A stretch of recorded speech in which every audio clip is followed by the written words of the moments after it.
All right.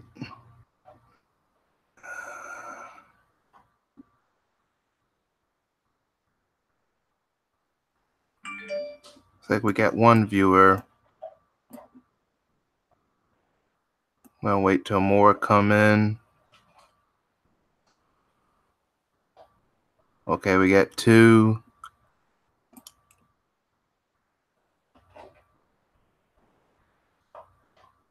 All right, looks like we're back to one.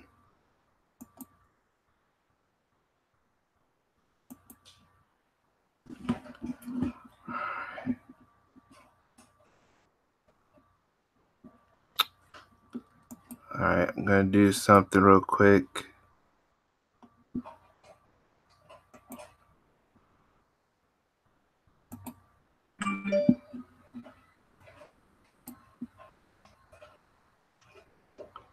All right, we got two viewers, so that's nice. Let's see who is in the chat room. So for 3 viewers, like I said, we're gonna wait until more people come in.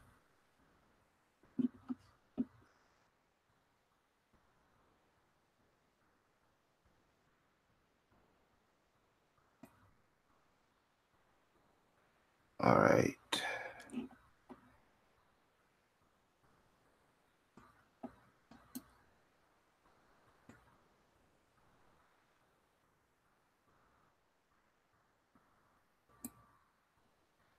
Gonna do some invites real quick. All right. First of all, for those of you who are here, I want to say thank you for coming.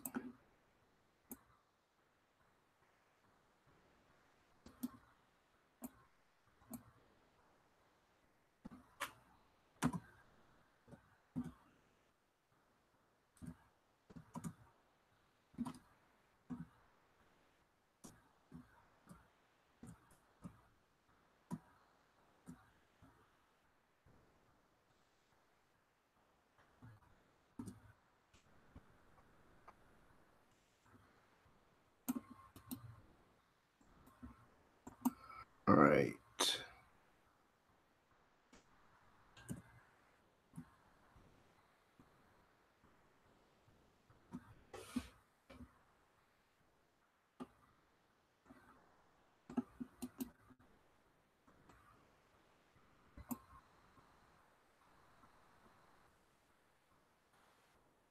All right, we got 5 viewers. Oh, this is good.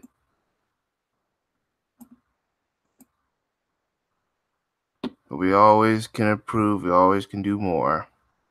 But it's good we have some viewers.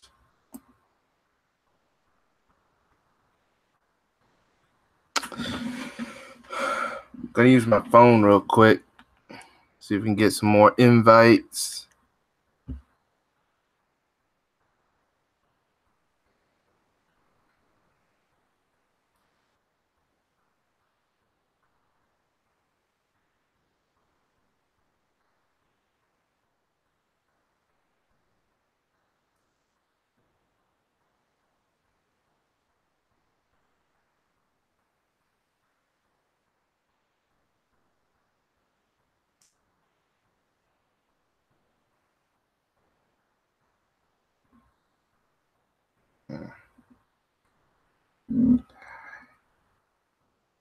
Trying to see if some people want to join in. I'm emailing this right now.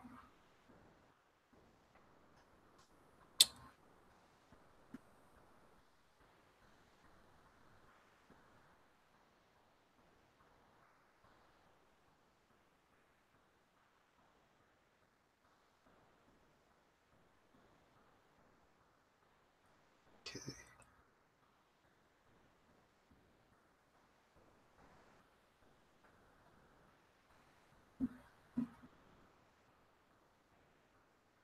Right. Trying to do most of my most trusted people. All right, we got 8 viewers. I want to see who's in the comment section right now. Oh, Yoha Yuzro. Hi, how you doing? My name is Josh. J-Dog. But I'm mostly known as J-Dog. Right now, before we get started, I'm just gonna try to see if we get some invites. See if anyone wants to show up.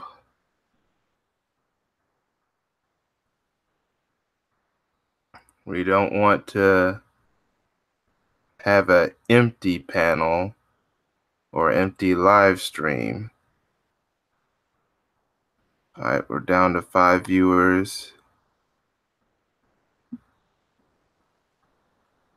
Oh,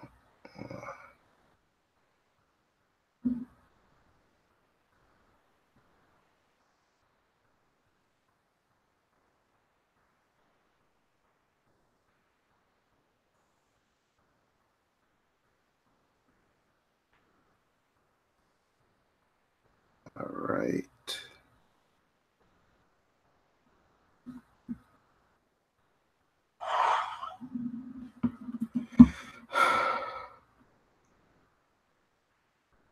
All right, nice to meet you, but I do go by, whatever.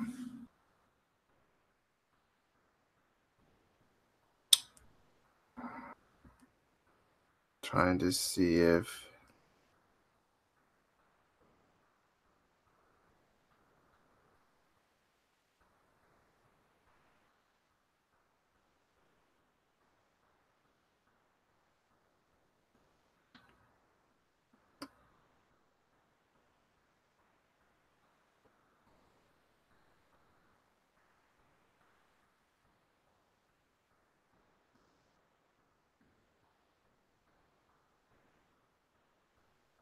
All right.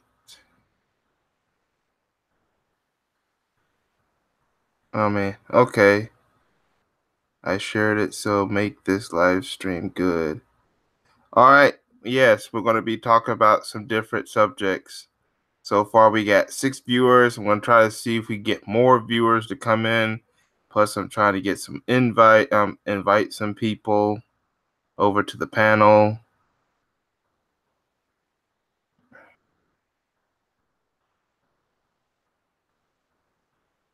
Now we got 8 viewers. All right. So we got some 8 viewers.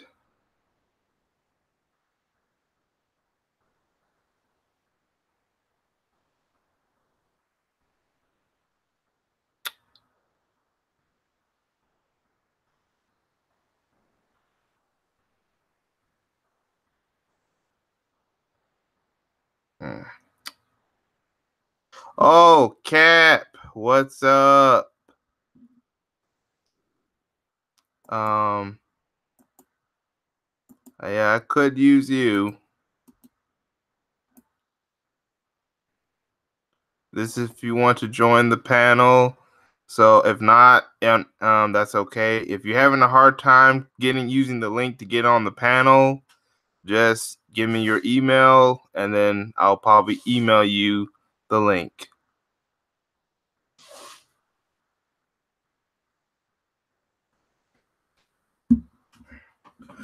All right. 7 viewers. So yeah, Cat PV PY2. If you want to join, there's a link right there, or you can hand me your email and I'll email you, or maybe go through Google Hangout. Hold on a second. My dog is in my room. Okay, Diamond, you're gonna have to leave. Come on, let's go.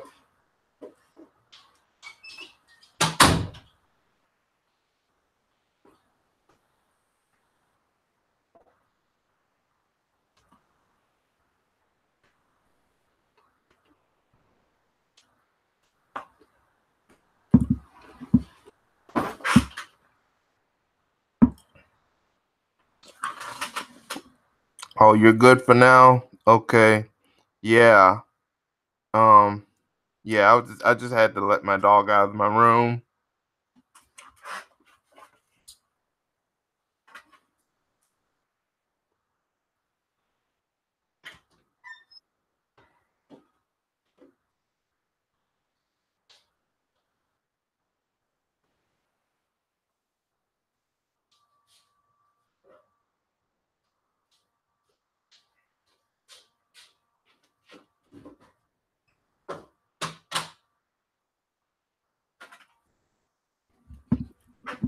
Um, just doing some last minute stuff. Um, Making sure everyone can get in the chat.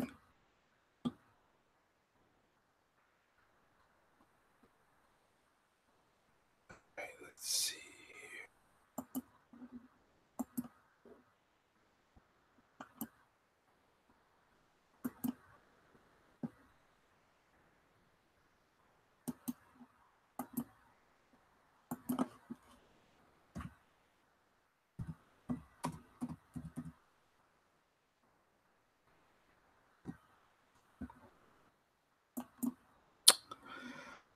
All right. Looks like I lost some stuff. First of all, how y'all doing? For those of you who don't know, all right, we got 10 viewers now. First of all, for those of you who may or may not know me, I go here on YouTube by JDog, and I am here with another live stream. Today, you probably saw in the title some topics that I wanted to discuss.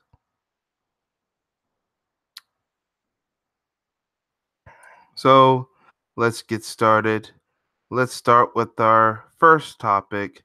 Now, first of all, if you see the title, I may not say the topics in order, but there are most be some of the topics we're going to talk about today. So let's get started, shall we? So let's see. What topic should we start with first?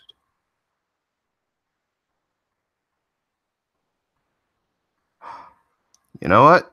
I think we found one.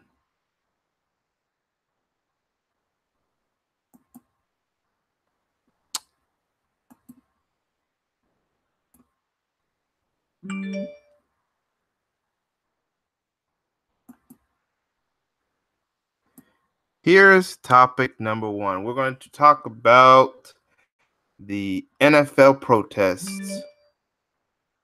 As you know, the NFL protests is about Kaepernick.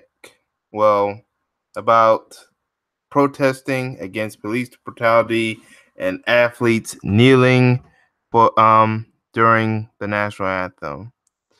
This all started with Colin Kaepernick. For those of you all, I'm just speeding up to those. He started a protest where he was not going to stand for the national anthem because of police brutality that was happening in the community. So he just sat there, and to his surprise, there was a Navy officer, because people thought that Kaepernick was disrespecting the troops, the veterans, and all that stuff. In reality, that's what he was not doing.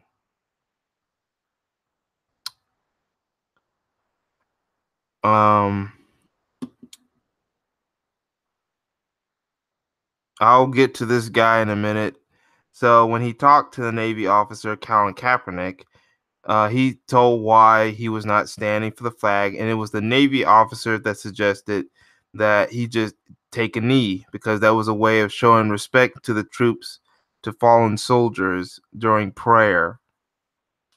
And you know what? A lot of sports, when someone gets hurt real bad and they have to stop the game, they take a knee as a sign of respect. For those of you who may not know that. But of course, you had these racists, and you even had President Trump, or should we say the moron, the retard in chief, President dumbass J Trump, decided to call players SOB who kneeled. Um, of course, Colin Kaepernick is being blackballed. And by the way, for those of you who may or may not know, he's filed a subpoena not only against the NFL but against Trump as well. Trump, I meant to say, calling players SOBs and stuff like that. And then plus there's different types of protests outside of the field. There are fans who support Kaepernick, and then of course you got some who are not, but still protesting because they don't want to see any protests. Because of all this, the NFL lost tons of money, including even at the biggest stage, the Super Bowl. They were losing viewers, and half of the sponsors were getting hit. I mean, one even blamed the protests, a certain Papa John's, which, by the way, their CEO, well, former CEO, is out the door and is even trying to get back in, trying to defend himself. So earlier this spring, I think during the time of the draft, which hopefully none of us watched, I know I didn't because I'm boycotting the NFL. They were making policies where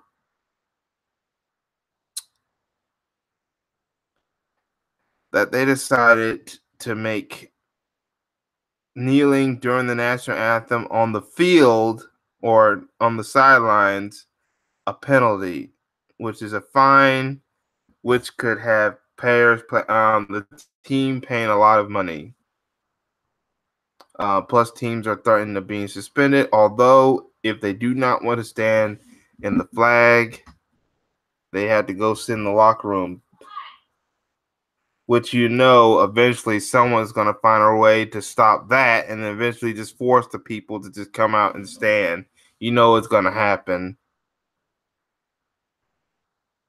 But anyway,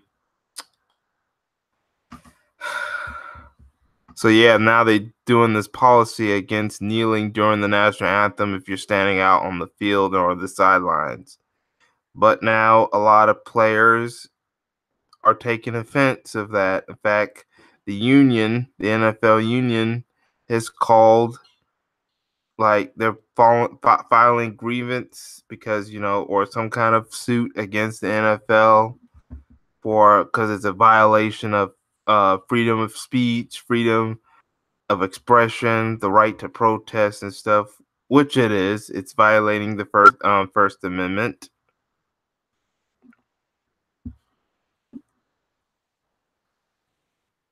By the way, I want to see. Cat. Oh, it's a special force soldier. Yes. Yeah. Whatever in the military. Yeah. Someone in the military was the one who told Kaepernick that suggested for the kneeling part. Kaepernick didn't even thought of the idea in his protest. Yeah, it was the soldier, but no one talks about that. They just say he's disrespecting the flag, he's disrespecting the truth and stuff. A lot of these racists and these ignorant people that don't know, that claim that they don't know, but they know why Kaepernick was really doing that. He was protesting police brutality. So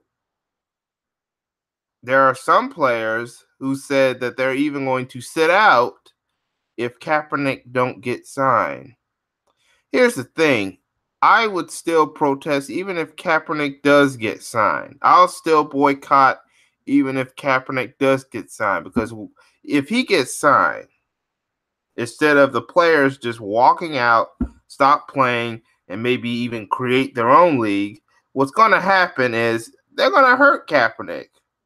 They're going to do anything and everything to hurt Kaepernick and any players that define this country, that are against this country. They'll find dark secrets about them. They'll harass them, try to beat on them, probably get racist after them, probably get Me Too after them. They're probably going to try to find and dig up any deviancy or whatsoever. They'll find any kind of racist thing to do to hurt Kaepernick, which is why I suggest that we still stop watching the NFL, start forming our own leagues. We need to form as a black community, we need to start forming our own stuff. Why do we need to continue to try to go to these businesses that do not care, obviously do not care about the black community. And that's my phone, by the way. It's getting notifications and stuff. I mean, that's just simple as that. We're going to have to eventually start forming our own stuff where we in the black community can make our own rules. Because if you're continuing to try to get these jobs outside, you're going to fall to the will of whoever runs it if we're not running it.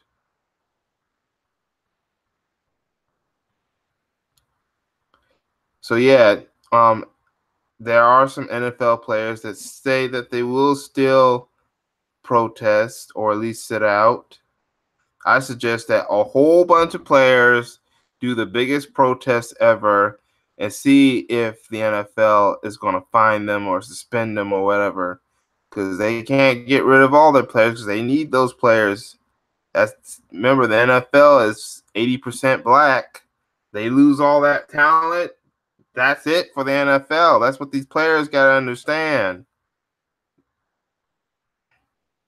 Luckily, we see that one will hold his feet to the fire, but you see at least one right here said that they will protest and still take the fine, which, by the way, that's a sign of bravery. I support. We need more kind of bravery like that, especially in our community. That's the kind of bravery we need. So I'm going to look at this article real quick to see what this is about.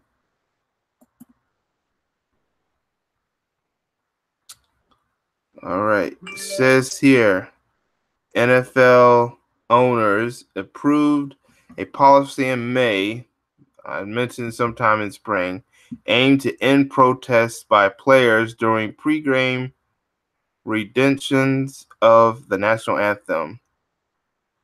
But one promoted player is saying that won't stop him. Tennessee Titan defense in Jarrell Casey. So that's who the player is. Asserted Wednesday that he will continue his demonstration even at the risk of being forced to take a fine. Yeah, we know that in these kind of situations we're gonna face some stuff. I mean, look at the civil rights.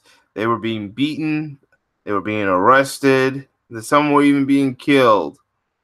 But some people did it but they still did it because they were fighting for rights, like our rights to vote and stuff like that.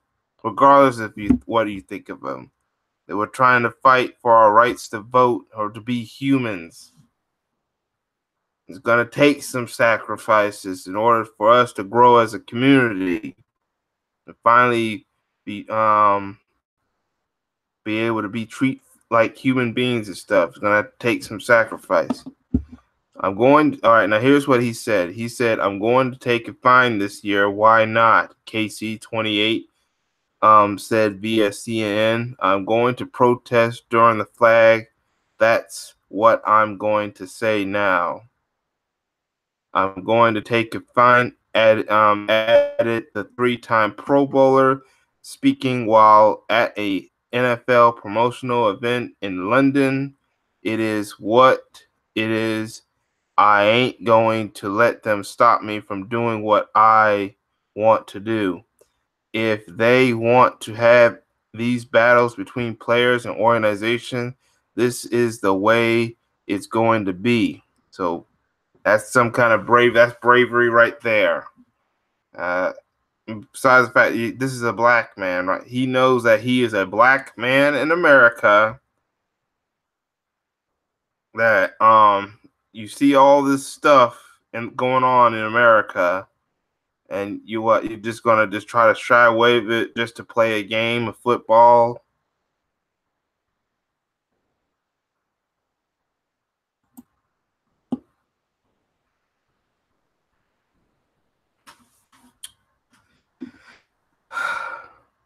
Yeah.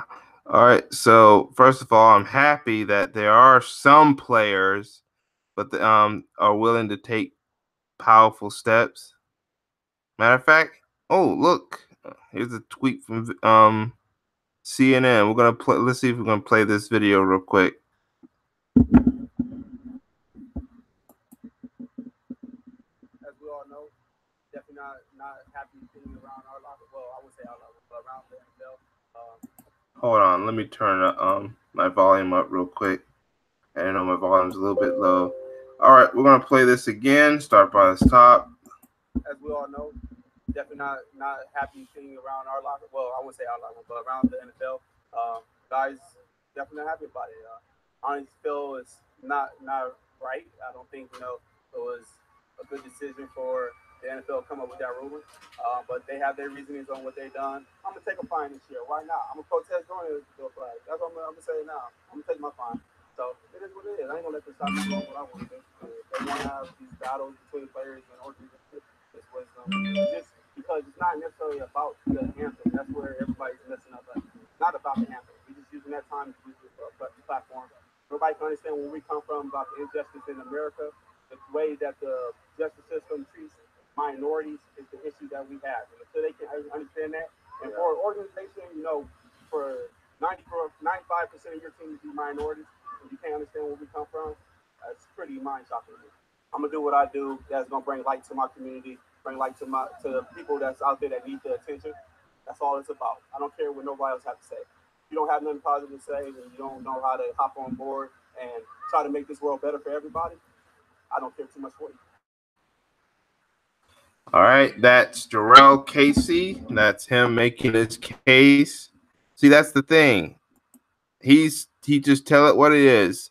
It was never about some song, although that song happens to turn out to be a diss song against black people, and particularly slaves, but mostly against black people. Yeah, you hear about these diss songs from these rappers and stuff. If you really want to know what is the ultimate diss song in America, then look no further to the national anthem. It was written by a racist / slave owner. It even has a bunch of stanzas that they had to remove because they didn't want people to say those stanzas because it would expose the racism of the song.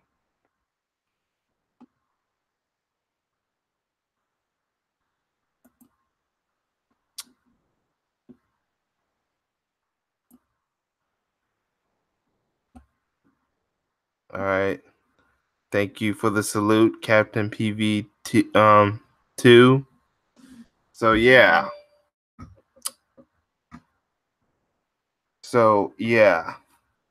So that's the thing.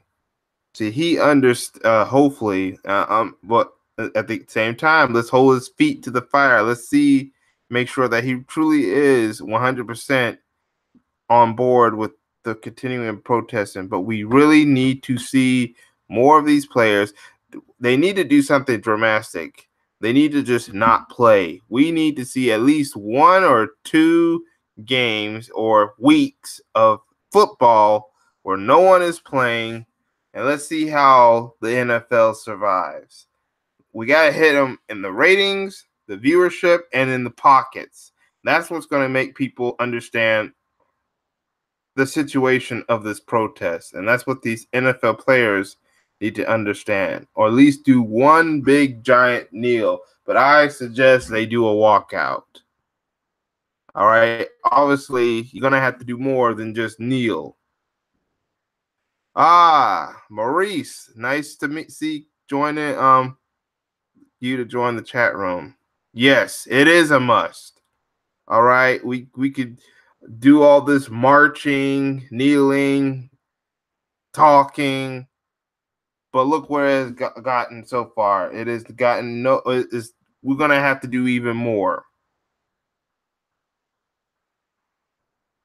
Yes, I've heard hunger strikes. Matter of fact, you got to be careful with those hunger strikes. It could, but you see stuff like that. That's what they want. They want us to die off. The racists want us to die off because some of them are dying off, and they want to take us with them. So the only really way to deal with racism is through defending, like fighting back, like literally fighting. You're gonna take some bruises, but you're gonna have to give them some bruises as well. You gotta also hit them in the pot. Now there are non-violent ways to do it, but not just by just marching and praying. Nah, if you're gonna do it the non-violent way, you gotta do it a way that's gonna hurt them, even if you're doing it with no violence. One way to do that is what you're saying right here, Maurice. I'm looking at your comment. The pockets. Ah, Mukim, welcome. This is the first time I've seen you in the chat room. I'm just explaining about the NFL boycott. That's the first topic we're talking about. I'm looking at this article. This guy is Jarrell Casey. He said he's going to. I'm just helping you catch up if y'all just showing up.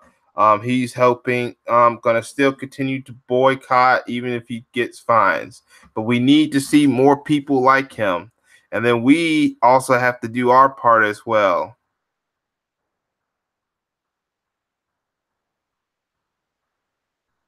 Okay, that's another way. So yes, if some of these protests are having money issues because they're fear of losing money, I don't know, that might help. GoFundMe. Yeah. I guess anyone who protests, maybe yeah, I understand. Probably one problem reason why they don't, some of them will still not do protests is because they don't want to lose a lot of money. Yeah, I think one thing that could help is if we do financial support to some of these people who may have money troubles trying to do this boycott and stuff. That kind of might help. I say kind of, but then again, it's we gotta be careful with donating, but still that's kind of an idea. Yes, I did talk about that earlier in this chat. We need to start getting to the position of creating our own stuff, like our own football league. Look what Ice Cube is doing right now. By the way, I'm missing maybe some of the games of the league just to do this live stream, but I'm gonna do it anyway. Ice Cube decided, why not create a basketball league, especially for retired players or any newcomer players who couldn't get into the NBA? Yes, the union can get behind this, but the question is, will they play their part? But anyway, back to Ice Cube. Ice Cube decided, why don't we create Big Three? Big Three, as you know, is the 3-on-3 basketball league that he's involved with. You see, right there. He decided to create or at least help out with his own league. All right, that's what we need to do more of. So basketball players do not have to go under the realm of the NBA. If the NBA starts screwing up, if they haven't already. And that way they can go by his rules. Or who else owns the league? But okay, in other words, that way, if he wants to let them kneel, he has the right to say that they have the right to kneel if these athletes want to kneel or during the national anthem. And that way, he doesn't have to let anyone force his players to fall to the rim of the national anthem. The NFL and the NBA is different. Their rules forces players to stand. He doesn't have to make a rule to force his players to stand.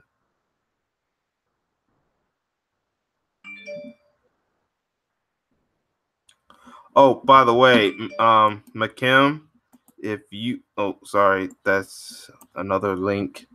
Luckily, I haven't. If you want to join in the panel, McKim or Maurice, uh, you could click on that link.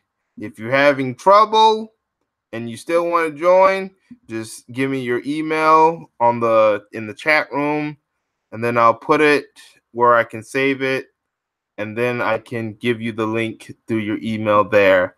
So yeah, there's the Hangout link. Try that first. If not, just give me your email, and then I'll give you the link there, and maybe you'll be able to go in through your email.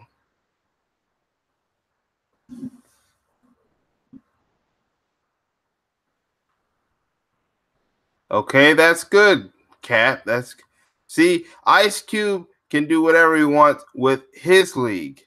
If he does not like the national anthem or whatever, he doesn't have to require the national anthem or test or anything. Why? Because he runs things, at least for now. All right. And that's what most of our community needs to start thinking about. We know that these businesses, especially all the recent stories, yes, black owned stuff.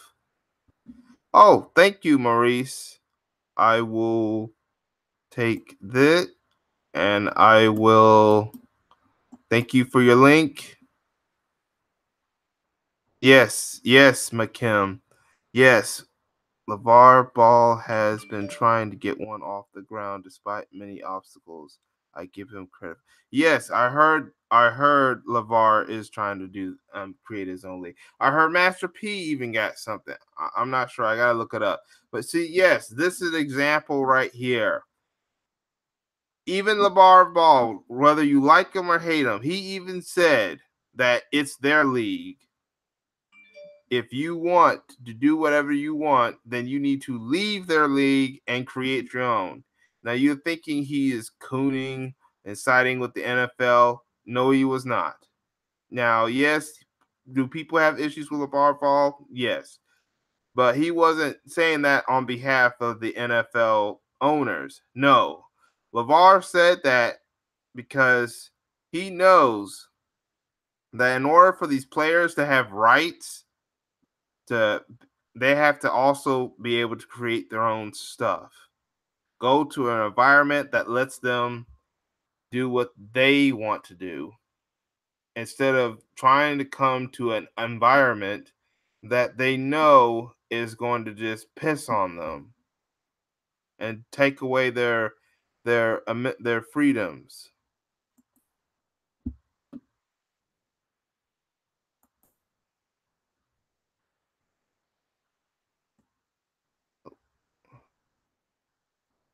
Hold on, Maurice. I'm gonna make sure that your email got saved into my column of emails.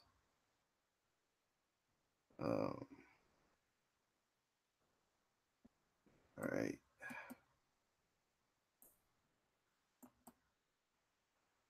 Okay. I'm gonna try this again. All right. I see your email. I'm gonna give you a link through your email. So if you want to join in, um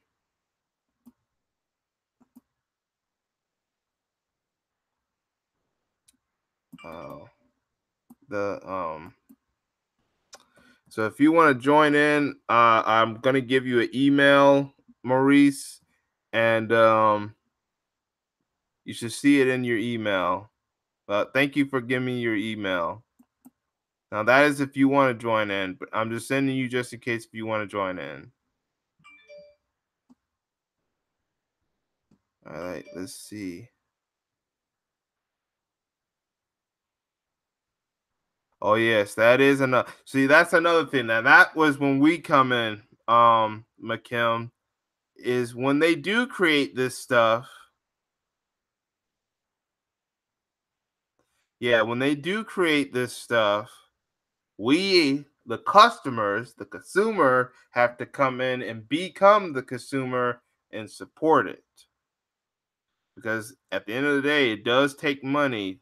Now, that's one thing why some people don't create stuff, because they don't know if they're going to be able to make the money they need to make, and they also don't know if they're going to get the support. But yes, us and our community, us in the black community, have to support when black businessmen or women or children even do lawn service, lemonade stands, or restaurants, sports teams, or anything else, websites like Black Junction and Black Spot, we in the black community have to support.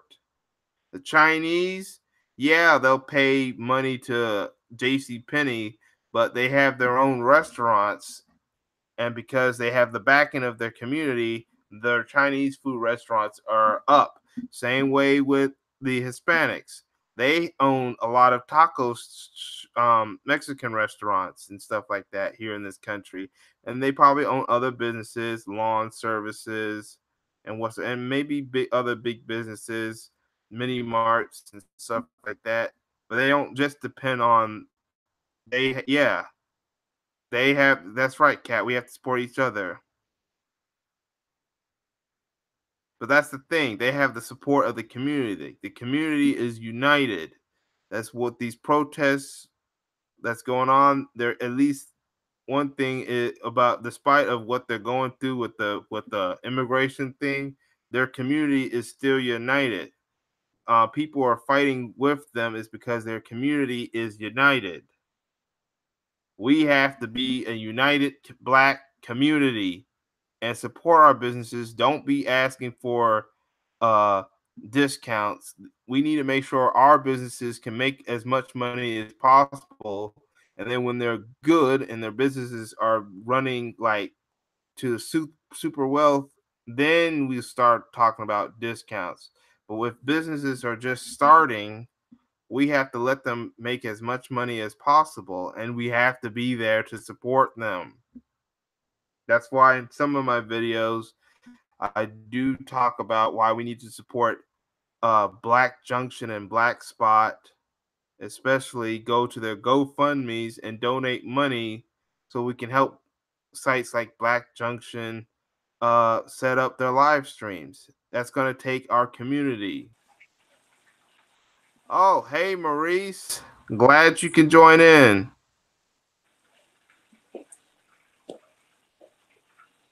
Yeah, hey, can you hear me?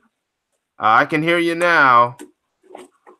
Since we're on the subject, this guy, this football player is Jarrell Casey.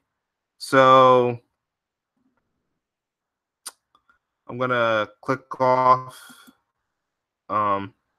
Yeah, go to my icon.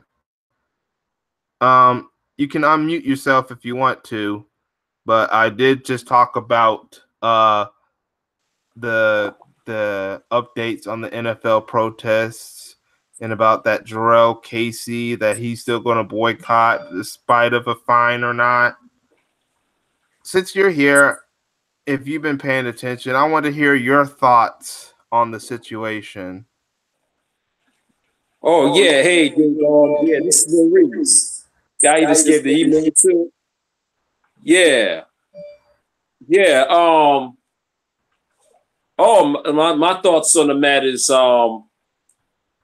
one thing I would say is that if the NFL players and the NFL union can work together, if they really want to do this walkout, you know what I'm saying, that the players and the players union will have to work together in order for, as far as finances, you know what I'm saying, because some of the football players really don't have a lot of finances, you know what I'm saying, if they're not playing football for that entire season.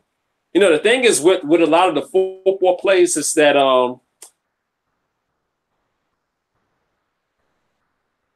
Go ahead. From like, well, I would say, where if you don't include preseason, they usually start from maybe from like September to like if they make it to the playoffs or even the Super Bowl, January, February. You know what I'm saying? So that's only really like taking like 5 months, 4 or 5 months in a year. You know what I'm saying? That's not even including preseason. So place. You're breaking up a little. So this is why a lot of them be strapped. You know what I mean? So that's why I was saying that the in the chat that the players union can also help in this as well by making sure they're financially secure. You I don't know how much money the NFL player union to keep these guys on lockout if they feel the desire, the need to. I mean, Major League Baseball has done this. They have gone through lockouts. It's been a long time since Major League Baseball players have last been on a lockout with the league, and their players union actually supported them through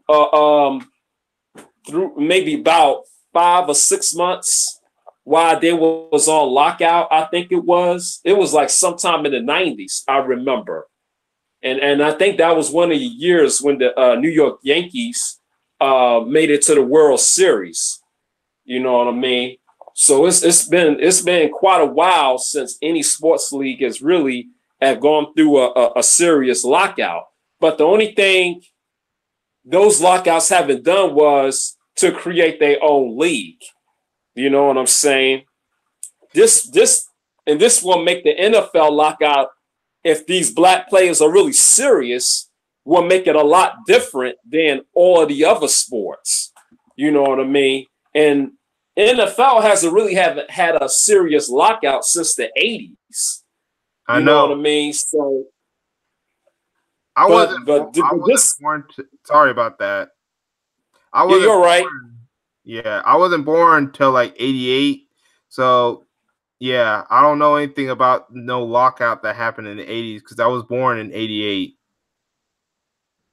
It could have happened. It may have happened probably about a year or two before you was born.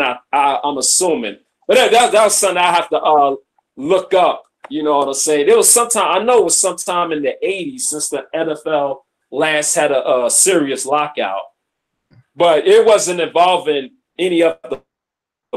That's the thing.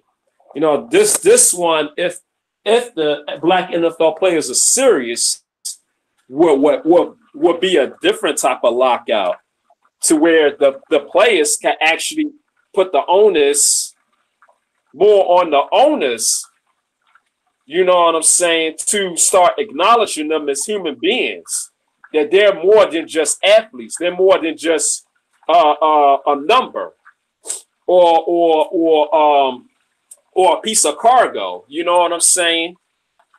Actually, there were actually the idea is for the NFL players to start speaking up and say, hey, you know, I am a man. I'm a human being, and I should be treated like one.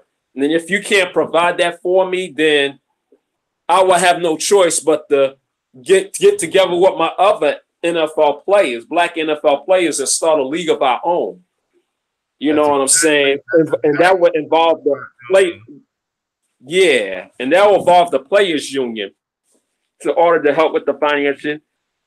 And that will also can involve, if need be, maybe like a PayPal accounts, You mean know, any type of accounts that could start for the time being until they get their own league started. You know what I'm saying? Because I know it takes some time in order for that to get started. You know what I'm saying? But the mechanisms will be in place for them them in order to do that. You know what I mean? And you know, it would be a great opportunity for young guys off the street to learn how to play football too, or guys who have played college football but have never made it to the pros. Pro scouts have never really looked at them, you know. Yeah, that's pretty much my ideas. But yeah, I'll let my man KD take the floor. J Yes. Dog, y'all can take the floor. You know what I'm saying? Oh, by the way, hey K Dog. Hey K Dog 84, how you doing? I want to hear your Hey, opinion on the situation as well. hey, what's up, JD? J Dog, how you doing? Thanks for letting me on the panel, man. All right, good to hear. About the Oath Keepers and all that, shout out to every melanated person in South Central LA right now, all over Southern California. Shout out to all of them. See, you got the enemy thinking that they could scare us all into submission and all that. We ain't falling for it no more. We ain't putting up with they supremacist crap no more. You know what I'm saying? It's like, they the ones sitting up here taking L after L after L. You know what I'm saying? Like they can't even. We talking about a gang of people that can't even protect their women, and we're supposed to be scared of these fools. Yeah, I understand. Hold on a second. McKim is saying, did anyone else receive an email today about Black Junction? Apparently, Yusuf is running the whole site now. He's asking for financial support. I think I heard something about that he's asking for financial support. But this could be a kind of test right here, is helping our own stuff, financially supporting websites like Black Junction and stuff. And as for the NFL, yeah, Maurice has suggested that we create some kind of pen pal as a donation to help with to finance any kind of boycott, like a walkout or anything. I think that's what he's suggesting. Um, J Dog, I don't get paid till Monday, so I'm gonna go ahead and make my donation to Black Junction because I got that email too, and it'll be real sad if we don't have Black Junction no more. I know. And also make sure you look at their GoFundMe page, because we know that they need that $25,000 so they can start working on their capability for live stream. See, the time is now. We know that a lot of these Black owned businesses and stuff do not get the kind of sponsors like these white owned businesses do. Yeah, So go ahead. yeah. So it's up to us as a community, a Black community, to do what other groups are doing, and that's they support each other no matter what. Well, it's time for these crybabies to come out their pockets. They're crying about, talking about they don't have their own, and they don't have this, and they don't have that. Time for the crybabies to step up.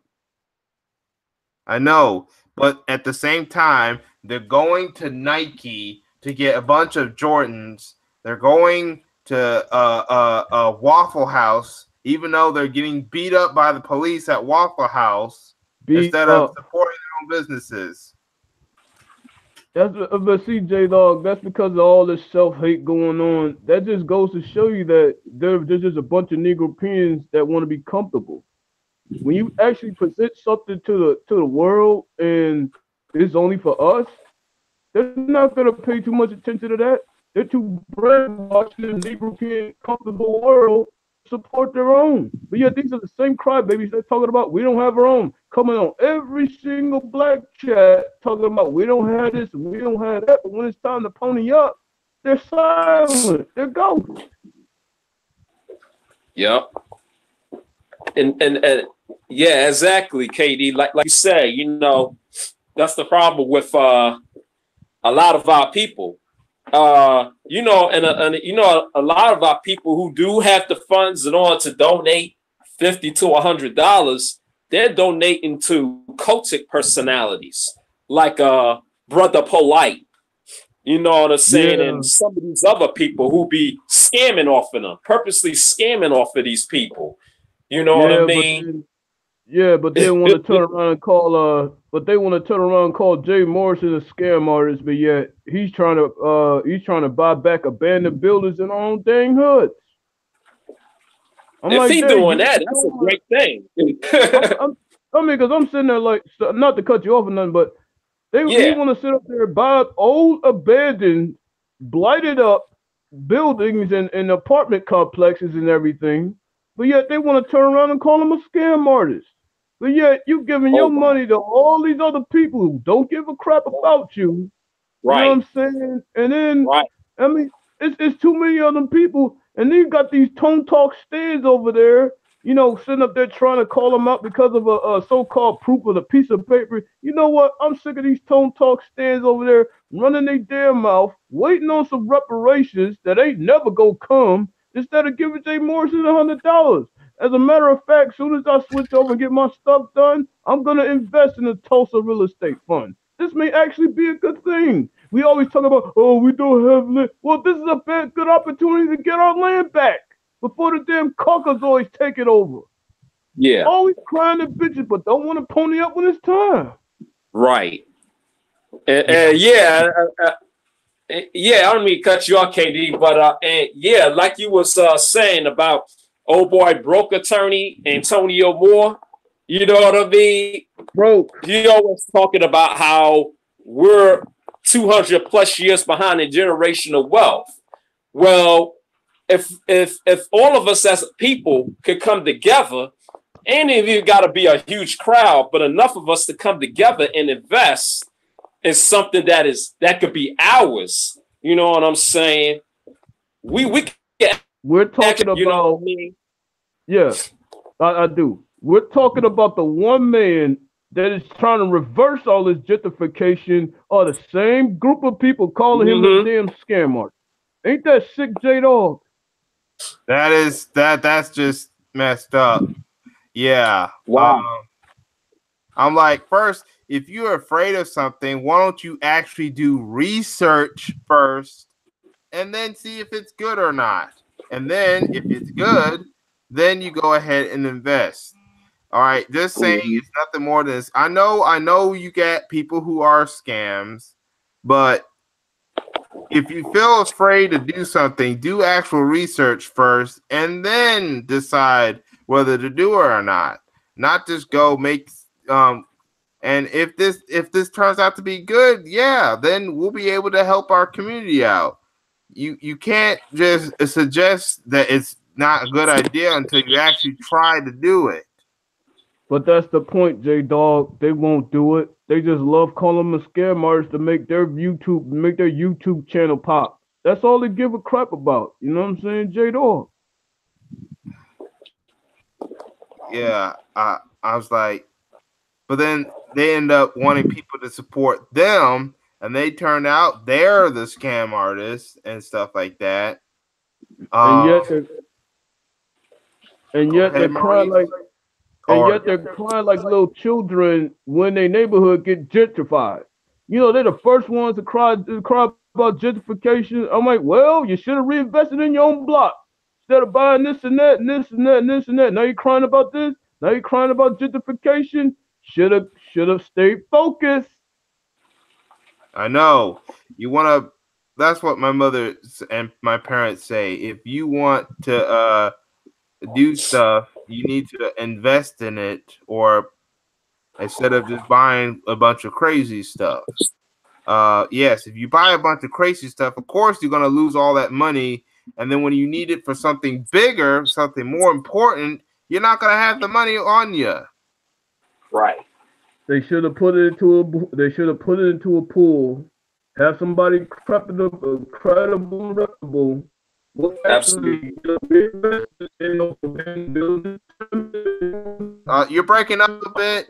Check your audio because I think you're breaking up. Can you hear me now? Yeah, I can hear you now.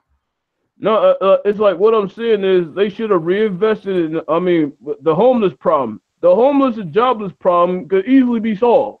If they just put their cash in the pool, have a credible and reputable person, hire a bunch of black contractors to rebuild the new apartment complexes, and the neighborhood would have been saved. But no, we don't care. I gotta buy my weave. No, I gotta buy my Jordans. No, I gotta buy my Gucci belt. They just came down the store down there in downtown. I gotta buy that. I gotta look fly for this chick so I can impregnate her.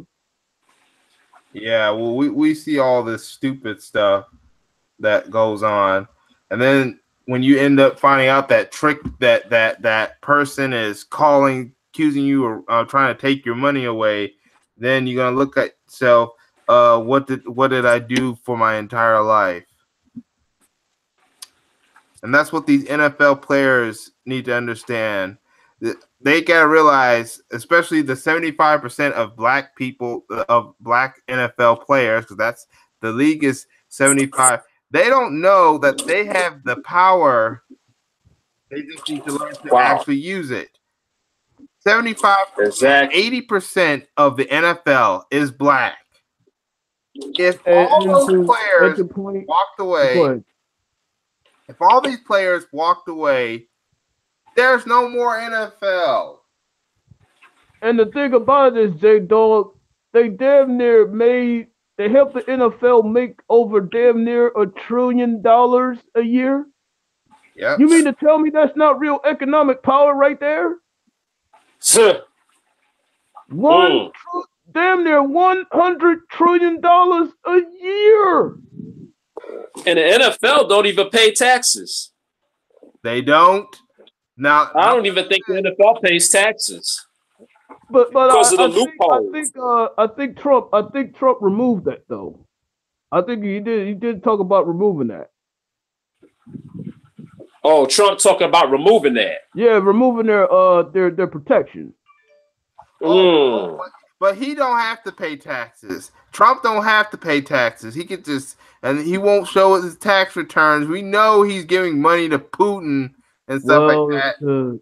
To tell you the truth, J Dog, there is a way to not pay taxes. You know, I mean, I do have the lowdown on that. You know, just don't put it up here. Remember, we're on YouTube, so we don't want to bring that up. No. I'm not gonna spill it. It's just that, you know, why should any black person pay any taxes in this country? Look at the way we're represented. Yeah, we should not even be paid taxes. Lisa even said it herself, because we were forced here. We're the only people in this world that was forced to the United States of America. We were the only people that never wanted to be in the United States. We were happy. Some of our ancestors were happy in the Caribbeans or Africa or even Australia. We were free. That's the first to work here for free. Yeah. Everyone else wanted to come here. The Native Americans, they were already here. We were the only people that did not want to be here. But unfortunately, we were forced here. Yep. I mean, and what trips me out, J Dog, is that we got taxed for being slaves. Now we get taxed for being, you know, quote unquote pseudo citizens. And then you turn around and tax us for this. They tax us for the damn police that don't give a crap about us. It's like we're getting taxed in so many ways. They should be paying us reparations. But we're paying them taxes. How the heck does that work?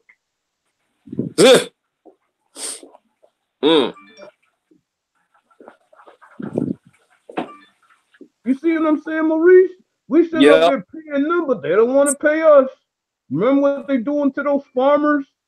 Don't want to give them a dime. Want to use all these maneuvering tactics and subversions and all this stuff not pay black farmers? Just to avoid paying for the fake seeds that they were getting. They were given nothing more than fake seeds, some kind of plastic fake seeds for their crops and stuff, because they do not. Well, first of all, they're gonna wish they're gonna have black farmers, because if all these Mexicans end up getting deported, who's gonna take care of the white farms? And if the white people don't want to go work there, that's why they should pay the farmers. And not only fake seeds, J Dog, they're dangerous seeds. I done read articles on how dangerous these GMO seeds really are. They're the ones that accelerate these diseases so that big pharma can stay in power and protect their money flow. That's what this is all about. Remember Monsanto, they are the biggest player amongst big pharma. Don't forget that. Yep. Monsanto is their pipeline. Yeah.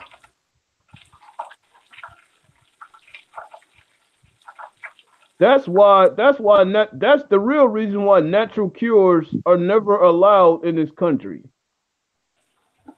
And you know, it's another thing in some places. Yeah, I was gonna say is some places you're not even to have your own garden. There's some laws in place saying that you can't even have your own garden. You can't even have your own hair care business unless you have a license. You know what I'm Oh, saying? that is so You know, sad to all those sisters like in some states, Tennessee. yeah, they get very strict because they're trying to pay attention and snoop in as to what we're doing because they want to Oh make sure everything man, is I really feel sorry for all those black women in Tennessee. There should not be one melanated sister in Tennessee just for that reason alone.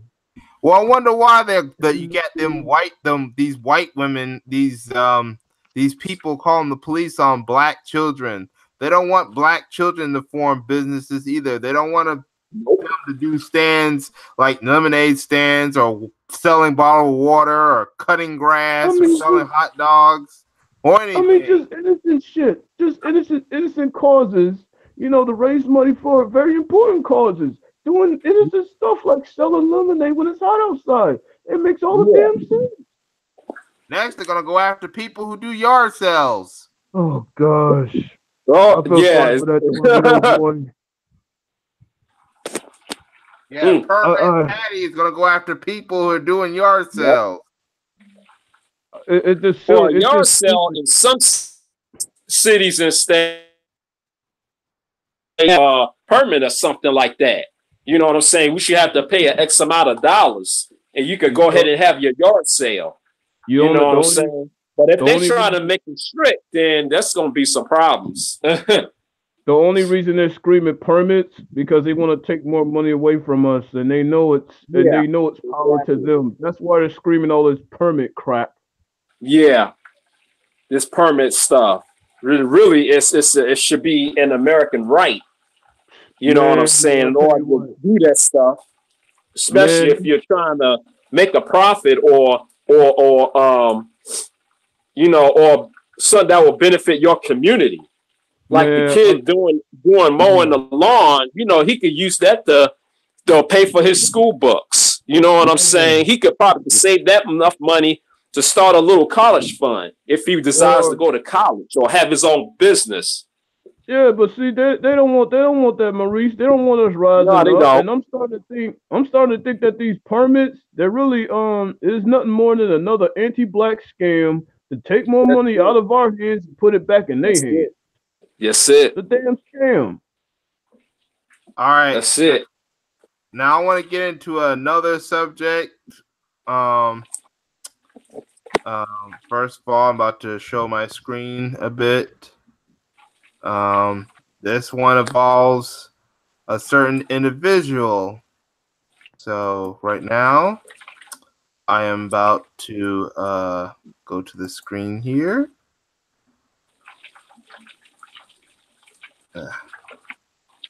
All right. Hold on a second. All right. Here we go. Now we all know who this individual is.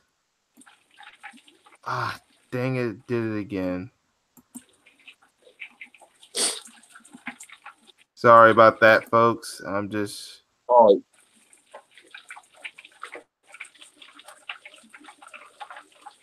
Oh, don't uh, okay.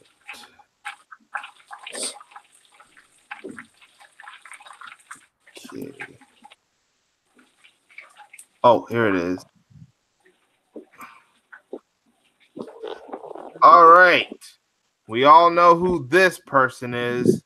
This is none other than the mortal. oh, okay, Oh, yeah. I'm not calling him immortal. Not even more. The mortal, the Ooh. wimp, Hulk, Skulk Hogan, okay. This is the guy who got in trouble a couple months ago, maybe years, for racist remarks concerning who his daughter was dating, which got him kicked out of the Hall of Fame. In the 80s and 90s, he was Hulkamania and stuff like that.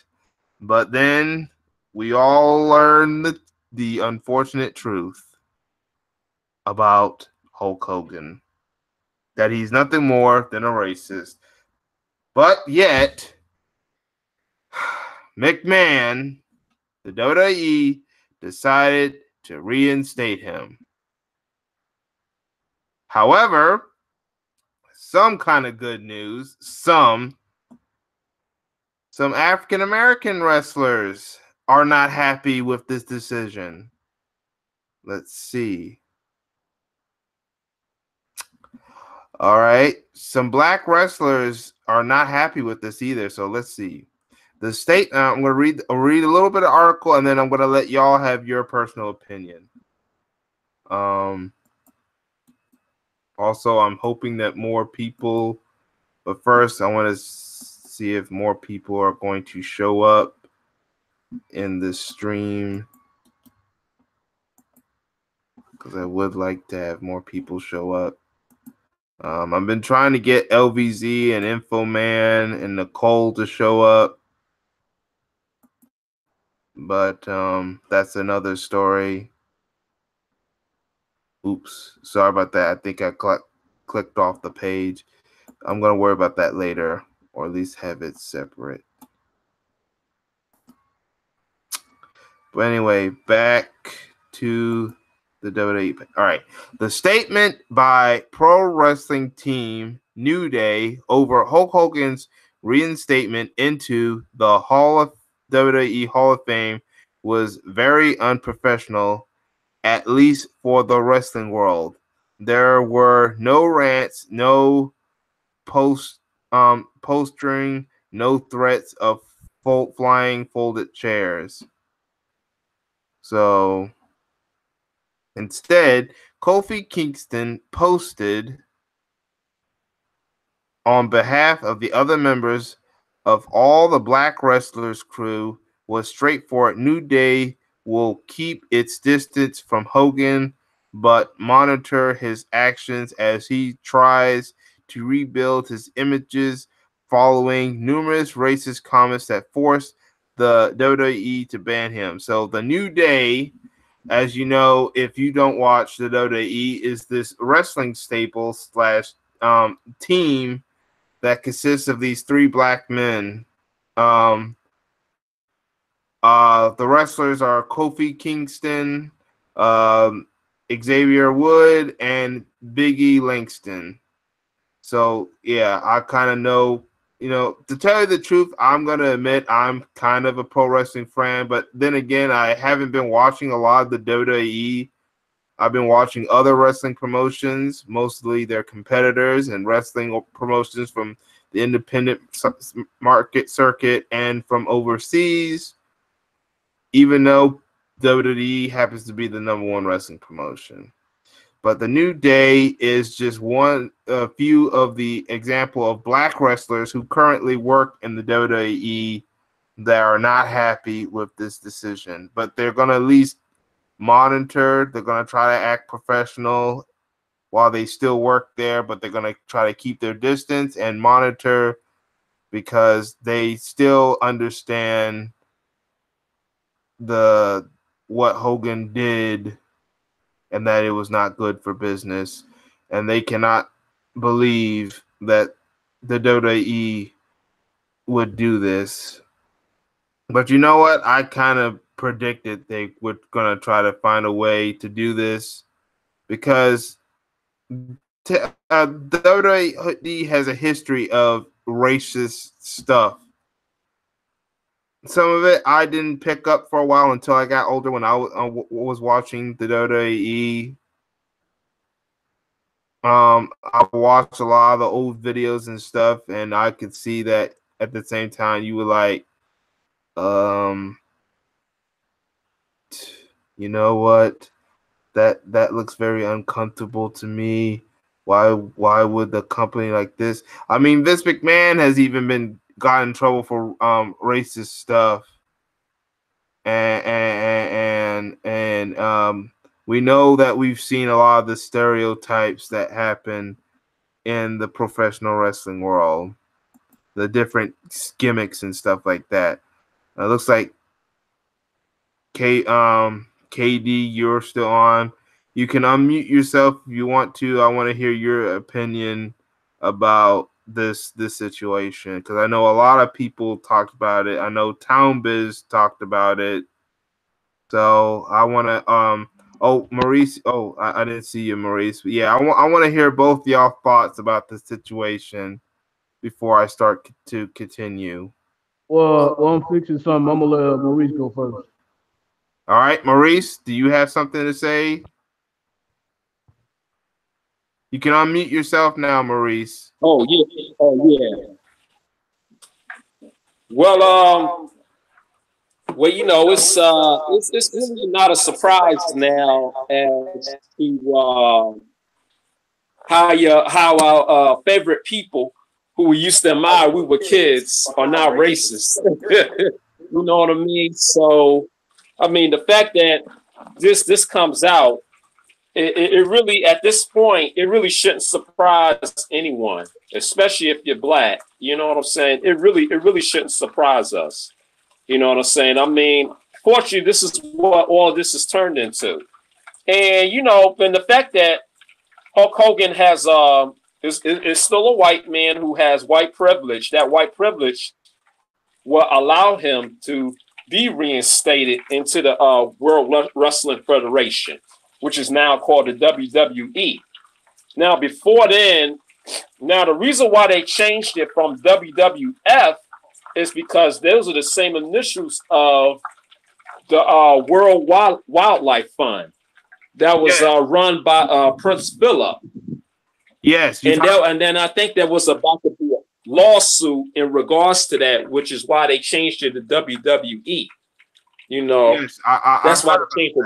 I heard about that. Yes, it was their involvement in protecting the wildlife, protecting animals from going extinction and stuff like that. And it was all about who really should have the right. I don't know what organization started first. Was it the wrestling organization or was it the activist group? But the WWE caved in and decided to just change the name to avoid legal issues. And speaking of legal issues, Vince McMahon has had a lot of legal issues. A couple rumored to be based on race.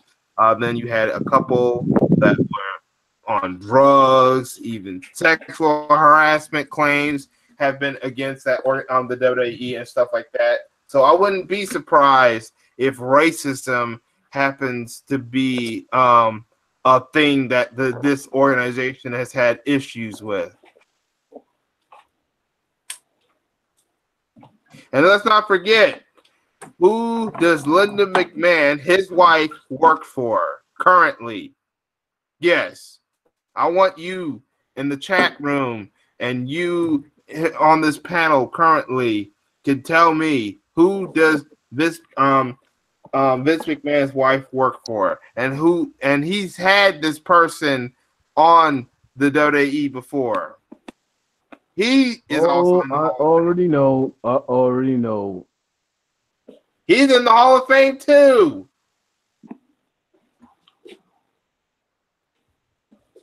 What about you, Maurice? Do you know who this person I'm talking about? He's in the Hall of Fame too, and his wife currently works for him. Don't tell Maurice.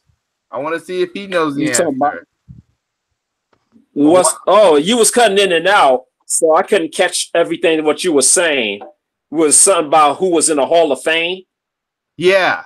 This person that Vince McMahon's wife works for is also in the WWE Hall of Fame. He's in a division called the Celebrities panel. That's where all the celebrities who have been involved in WWE events, they get put into that section of the Hall of Fame. And currently, Vince McMahon's wife works for this person. Oh, you talking about Vince McMahon? No, I'm not talking about Vince McMahon. I'm talking about Vince McMahon's wife. Okay. I'm talking about Vince McMahon's Oh, his wife. Her name is Linda. Yes, but Linda McMahon. Yeah, she's the one who works in the Small Business Administration of Trump's administration. That's who I'm talking about now. Vince McMahon. Vince McMahon's wife currently works for Donald Trump. Donald Trump has been in Right. WWE events before. He even at one time wanted to own Monday Night Raw, and he was in that match where he had a representative wrestle for him to take on Vince McMahon to have his head shaved, and he is currently in the Hall of Fame as well. So you got 2 or more racists that are in the Hall of Fame. Matter of fact, there's a whole bunch of racists that are in the Hall of Fame or about to go into the Hall of Fame. Mm-hmm. Ric Flair, the Horsemen. They Town Biz has pointed out that the 4 Horsemen have had history of racist stuff. And Kamala, the wrestler who went by Kamala, he had to defend himself against Andre the Giant because Andre the Giant has been revealed to be a racist. The French wrestler, he's revealed to have been a racist. Not Kamala, but Andre the Giant. He was the first guy to be put into the Hall of Fame, the WWE Hall of Fame. I wanted to see if K-Dog has figured out what he wanted to say about this whole situation. So I'm not seeing who else. Well, my thing is, J-Dog, we all know she was working for number 45 as a favor, for putting him into the Hall of Fame and stuff. But see, all this racism really doesn't surprise me. All it shows me is that they're scared. People in power don't act scared. And I'm seeing the enemy, they're very scared of us right now. They may act all tough, in all these videos and all these articles, but they're scared of us. They're scared of us. They're scared of our rising. They're scared of it, J-Dog. I see it every day.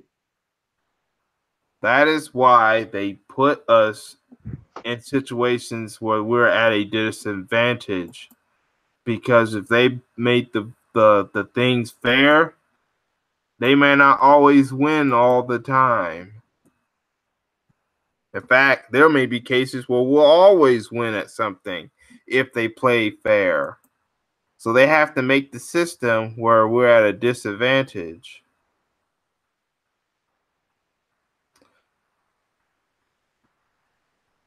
All right, I'm looking at the chat room. It looks like we got some new people. Afrocentric, we got Dark Void. Sorry if it's been a while since I looked in the chat room, but welcome. And Maurice, it seems you are not a mod yet. Well, I'm Maurice. I now just made you a mod. So what do you feel about that? Hold on, I couldn't hear you. You're on mute. Oh, yeah. Hey, I had to unmute myself. Yeah. That's cool. Yeah, I appreciate that. Yeah. Definitely join the discussion. You know what I'm saying? Because this stuff really, like Katie said, this stuff doesn't really surprise us. You know what I'm saying? Is nothing surprising about what's really going on. It's just everything is being revealed at this time. I mean, pretty much the enemy has pretty much exposed themselves as a weak when they try to project this image of being strong. If you're strong, then if you're really strong, you're actually you're confident. You're automatically confident in your abilities to achieve what you're able to achieve. And these sucker voids, they don't do that. And it's live for all of us to see now. Damn near 70% of people is scared of the 20 to 30%. I can't believe this. They're scared of the 20-something% of melanated people. We're talking about 70%, and they got everything, but they still fear us. Yep. How do you do that, J-Dog? I know. See, if you're strong, you fear nobody. You strong, you fear nobody.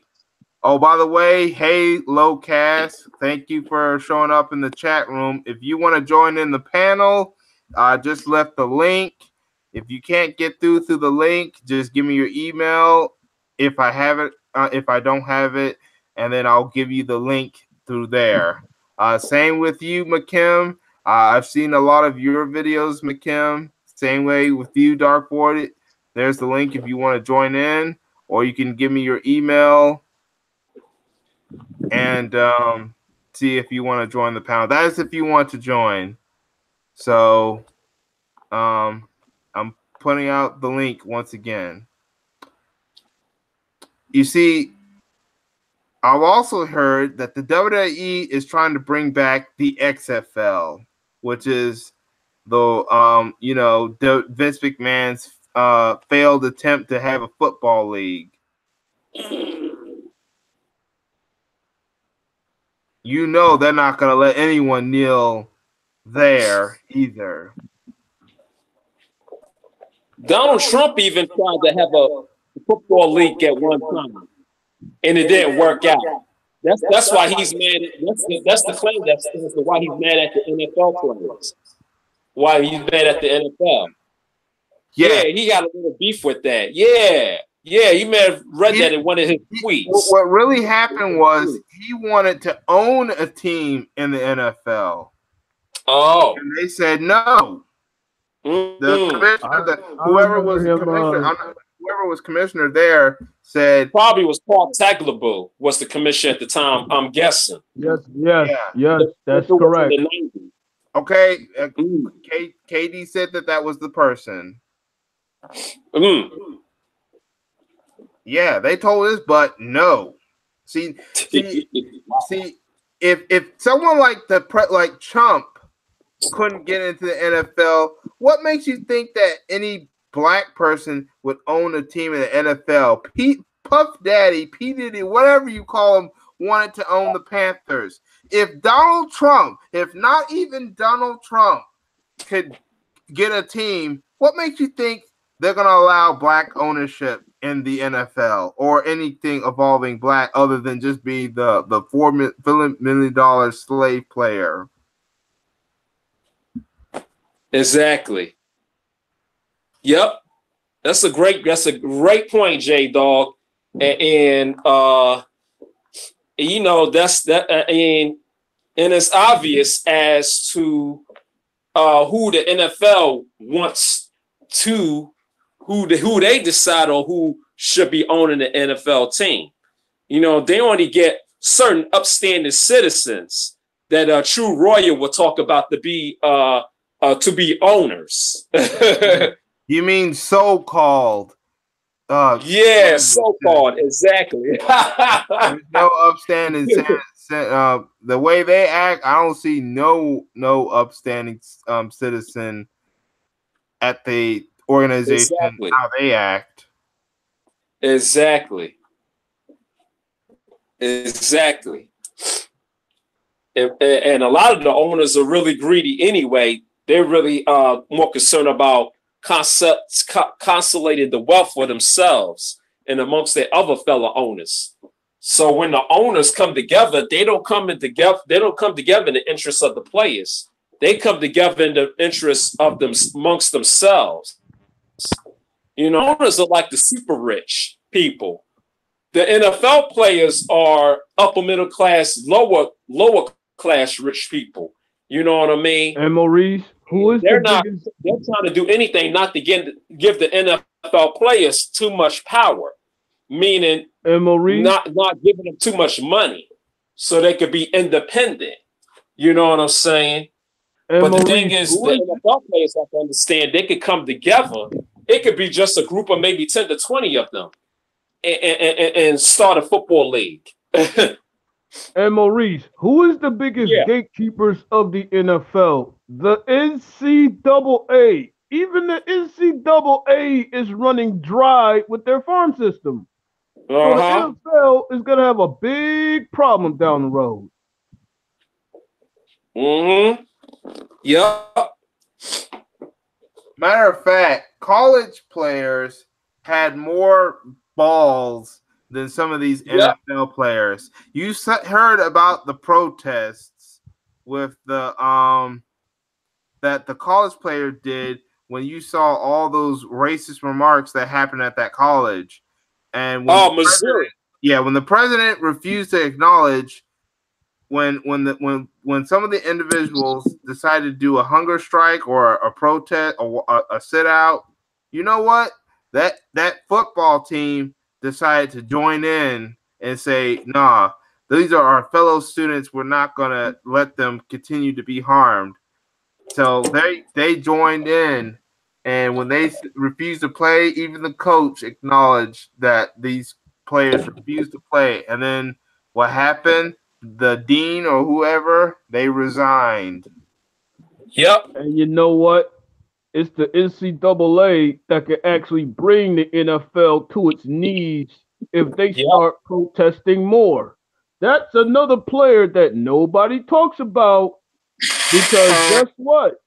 The NFL needs players from the NCAA to Right. resell their product every year. Right. Once that dries up, the NFL is finished. Uh-huh. Yep. And that's the same to go with all these leagues. All these leagues. And NBA, anything. Um, they especially any sports leagues or professions where the majority is black.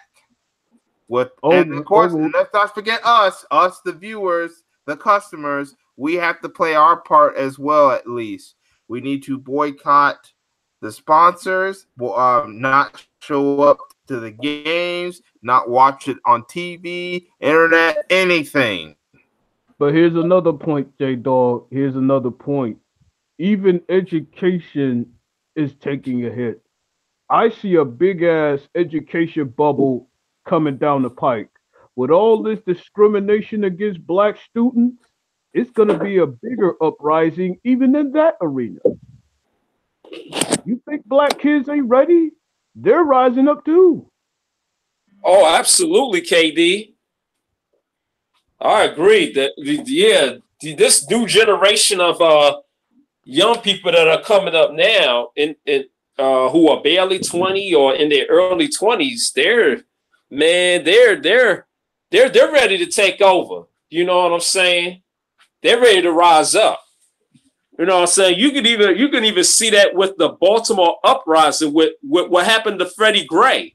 You know what I'm saying? They saw him as one of their older brothers. You know what I'm saying? Like, hold up. You hurting Yes, him. You got to deal with all of us. yes. And that's the mentality we got to have at this point. You And know? half of those protesters came from the University of Maryland. So the University of Maryland, all these big universities, they better watch their ass because if they have their black kids, their black athletes rising up, it is literally over. Mm-hmm. We could put their whole entertainment sector out of business tomorrow. Mm-hmm. Now let's go back to the situation with the WWE. I say we need to start.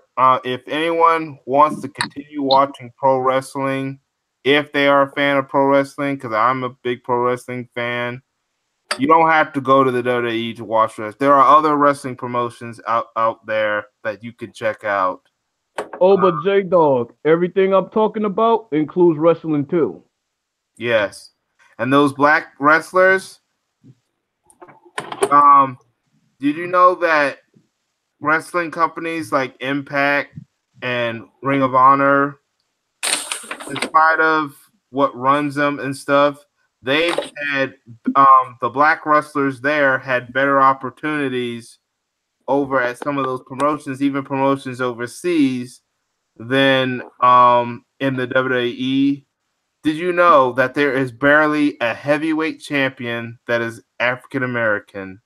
Now there is a tag team champions that are black. There are cruiserweight champions that are black. There are women's champions that are black.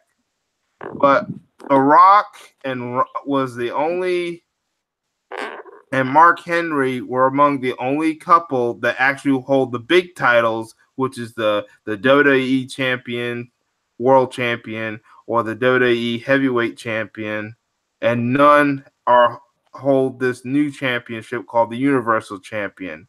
Yeah, They but had to wait.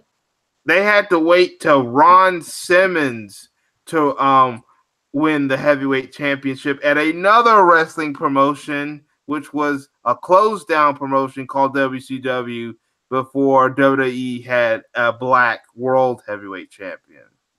Yeah, to be honest about The Rock, I think he's a mulatto, but yeah, you could call him that.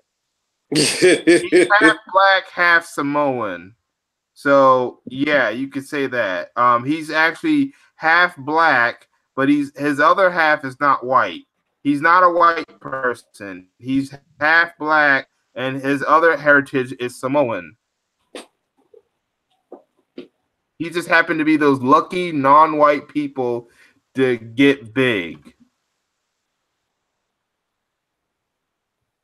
But yes, now for the world WWE champion, they had two heavy world champions, a heavyweight and a world champ. Wait a minute, Rock was the only. I thought Booker T was a heavyweight champion at one Yeah. time. Oh, yeah. I forgot about him. Yes, Booker T was another heavyweight champion. Yes, you are absolutely correct. Thank you for reminding me. But that's the thing. That's all the heavyweight champions they ever had. Every other black wrestler, if they did win a champion, it was either the mid card champions, like the United States title, the Intercontinental title, or the tag team champions or the women's champions. Meanwhile, you had better opportunities with some of the um, um, other companies had sometimes more black champions.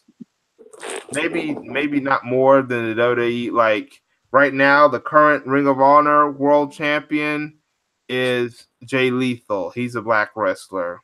Moose, this upcoming weekend might end up winning the Impact World Championship on pay per view. But that's also if it's scripted, because you know pro wrestling is scripted. But Well, Jay Lethal, this is actually his second time being the world champion, and this is recent. When is the last time the WWE has had a main eventer win the world title that was 100% black? That was years ago. At least Ring of Honor has one that's current. Regardless of being owned by Sinclair, they at least have a current black champion.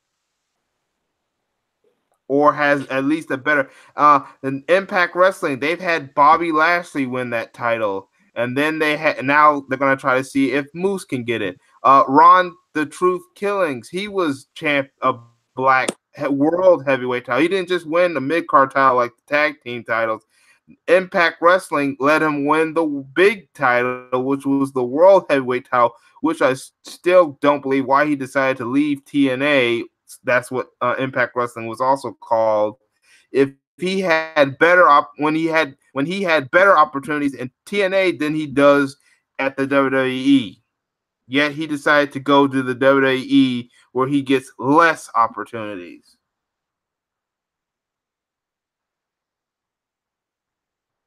You can speak now if you want to, K Dog. I mean, but back to what I was, saying as far as this whole, I mean, I'm so anti-diversity right now. It doesn't even matter at this point, even though I celebrate those participants and everything. But it's quite clear to me that this whole diversity thing was nothing but a scam to rob us of our energy from each other, away from each other. That's what I'm And starting to think. also it was to rob us from supporting our own businesses. I mean, Booker Yeah, T, he has his own wrestling company. and I bet he's recruiting all those wrestlers that come out of those colleges, as a pipeline to get into his wrestling company. All he really needs is mass media. I know. I mean, he still works for the WWE part time, but he does run his own independent wrestling company called Reality of Wrestling. What he needs to do is find a way to get away from the WWE and try to grow his business to the to where it can really thrive.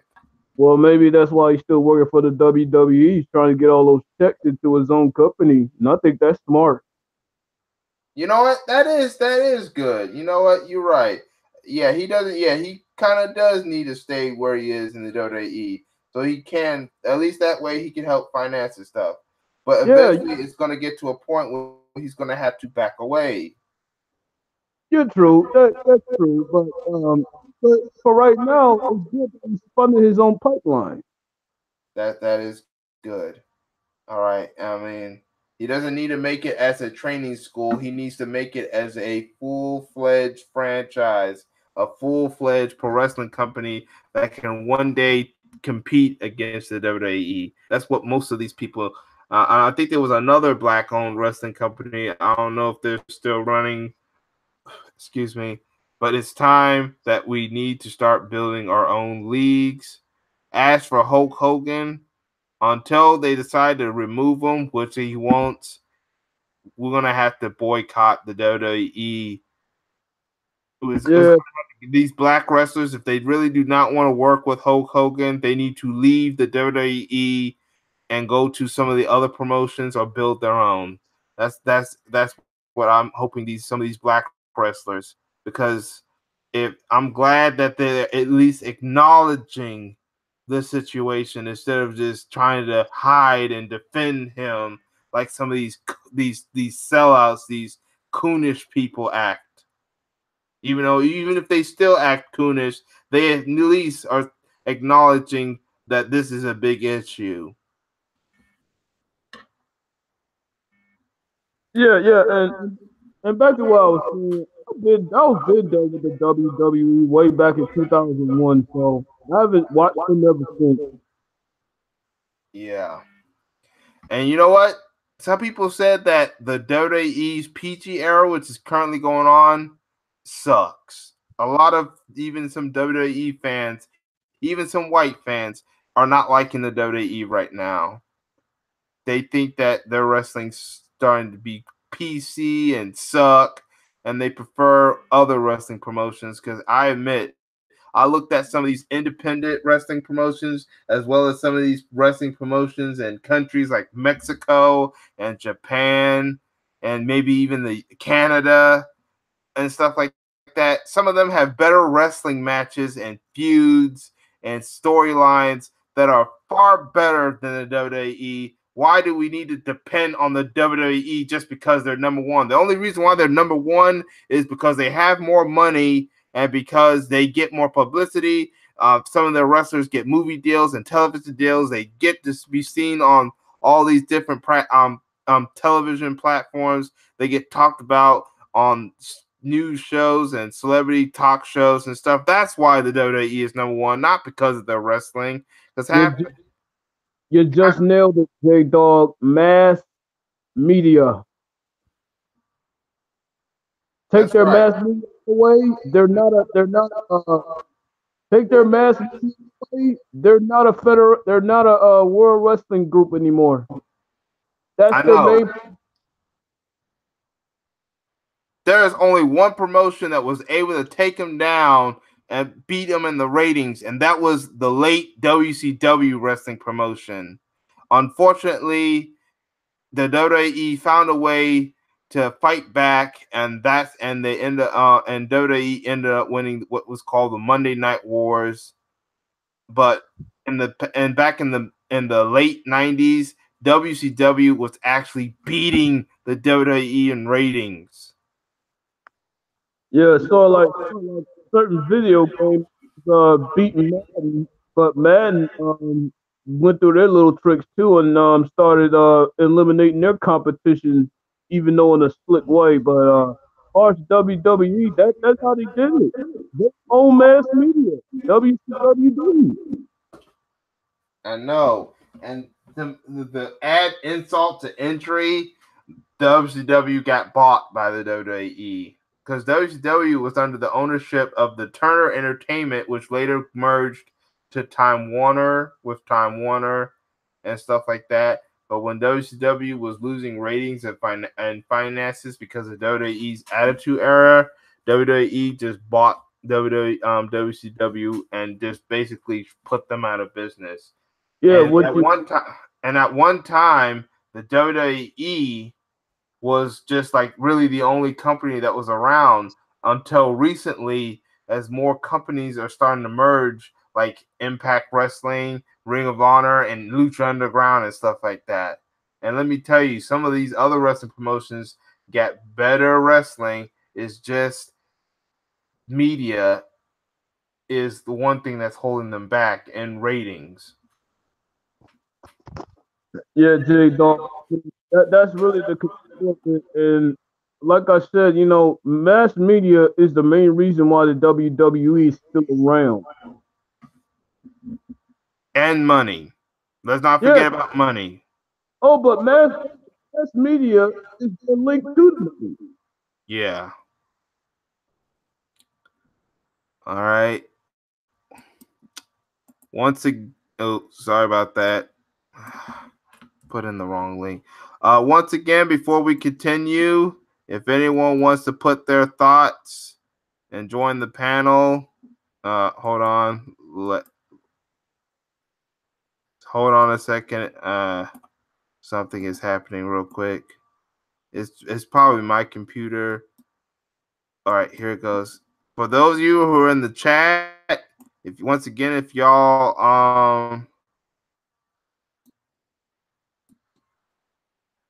um if those of you who are in the chat room that want to join in this conversation, just click on that link and or give me your email so I can email you the link. You can go through there.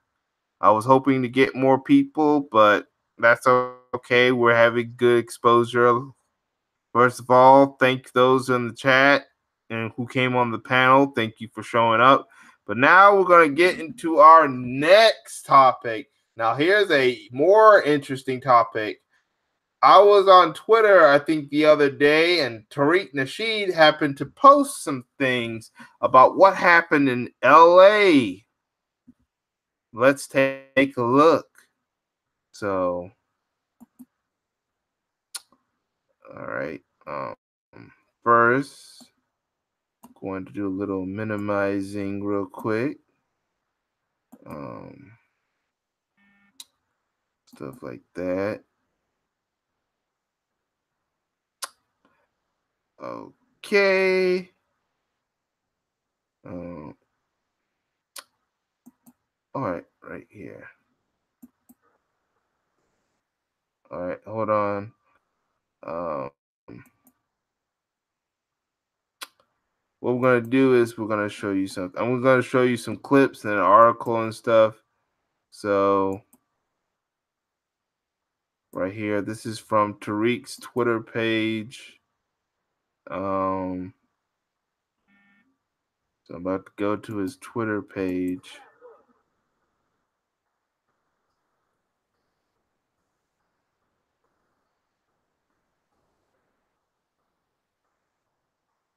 Now, do y'all see all these people running and looks like they're being chased or someone's chasing them and stuff like that? According to this, so there was a malicious group, militant group called the Oathkeepers, and they try to pretend to be media reporters so they can try to sneak in and go mess with Maxine Waters. But it turns out the black residents of South Los Angeles, said we ain't gonna have it. So they ended up chasing away a lot of those white nationalists and stuff like that.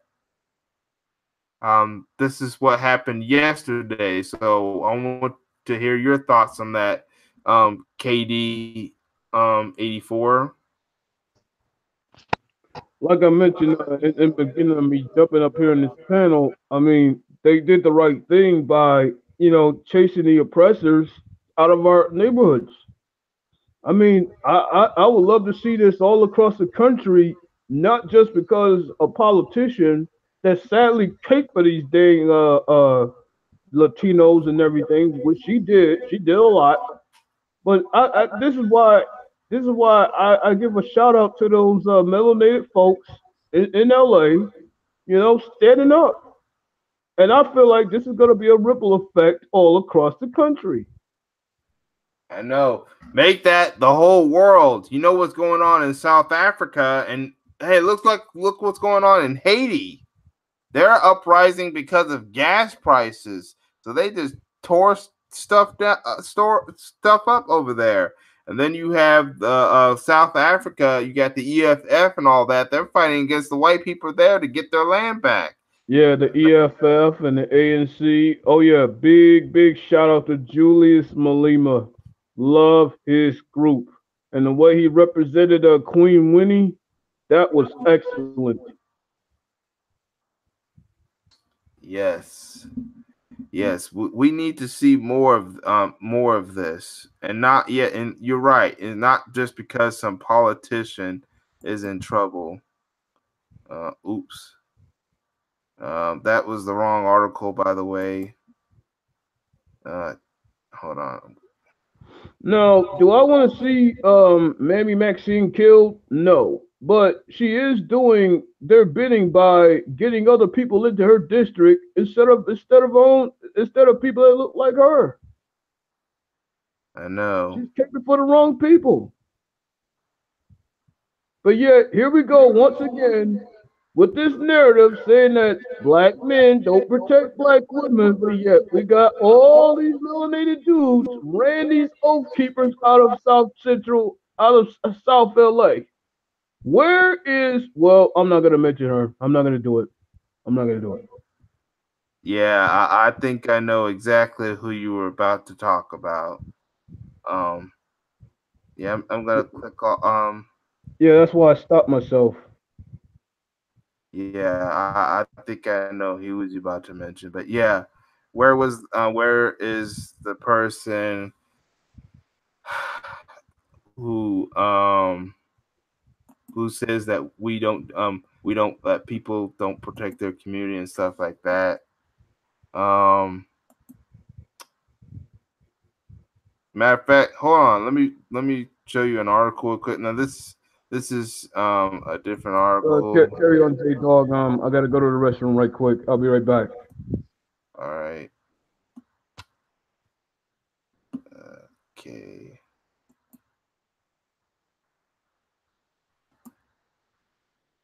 Um, Here's another thing I wanted to talk about. All right.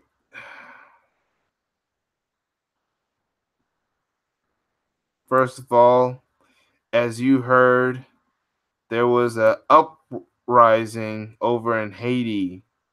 I mean, we might go back to the Los Angeles thing. We might, but I do also want to talk about the uprising that happened in Haiti.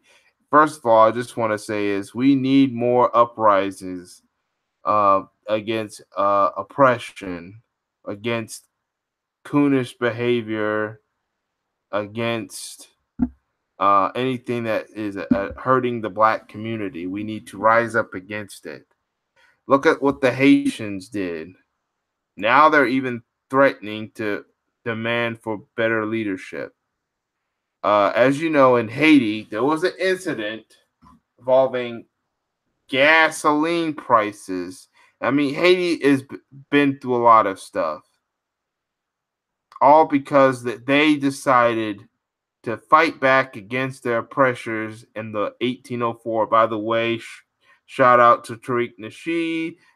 He talks about it in the documentary, the 1804, how the Haitians um, fought in the for their freedom, and they had no white saviors come and aid them, like in the Civil War here in America. No one was a savior to the Haitian people except for the actual Haitian people. And you had a lot of these corrupt governments that wanted to put sanctions against Haiti and hurt them financially.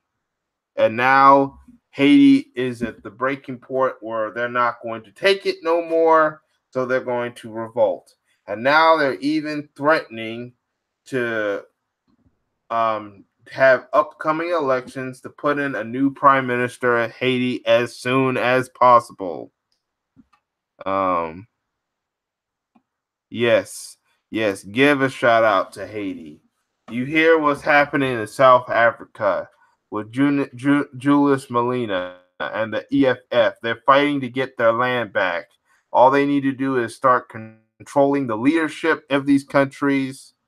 We hope that the peace with Ethiopia and another country that they were recently in peace, not only do they work together, that they also help other African nations commit and uprisings against any puppet dictators and any European colonists and the Asian colonists that are trying to mess with the nation of Africa.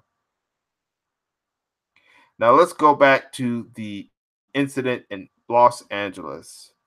So I'm going to click off the screen here.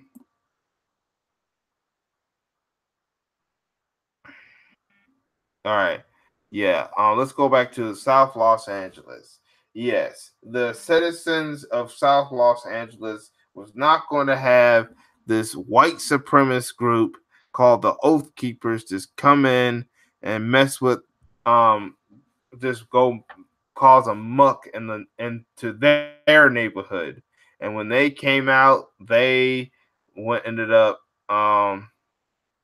scaring a lot of the racist and all the reason why the Oath Keepers was there is because of Maxine Water. She said some things that upset a lot of racists and Trump supporters. Like she wanted people to start yeah, I heard about that, Cap, too. And like I said, if you want to join in the conference, the panel, Cap PY2, you can if you want to. But yes, Ghana also has that situation. Yeah, we heard I heard about what happened with some children from Ghana that got adopted and they were abused. They need to do what Ethiopia did and stop letting their children get adopted. Oh, B9263, welcome to the chat room. If you want to join in, BO9263, here's the link right here, or you can hand me your email if I have it. If I don't have it, I'm not sure. But and also let me make sure I make you a mod as well. You have earned the right to be a mod. So BO9263, you're now officially a mod. You've earned that right. I've known you since I've been on YouTube, even if we don't talk or anything. So I've seen your videos. I've seen you in chat rooms of other people. So you've earned that right to be a mod.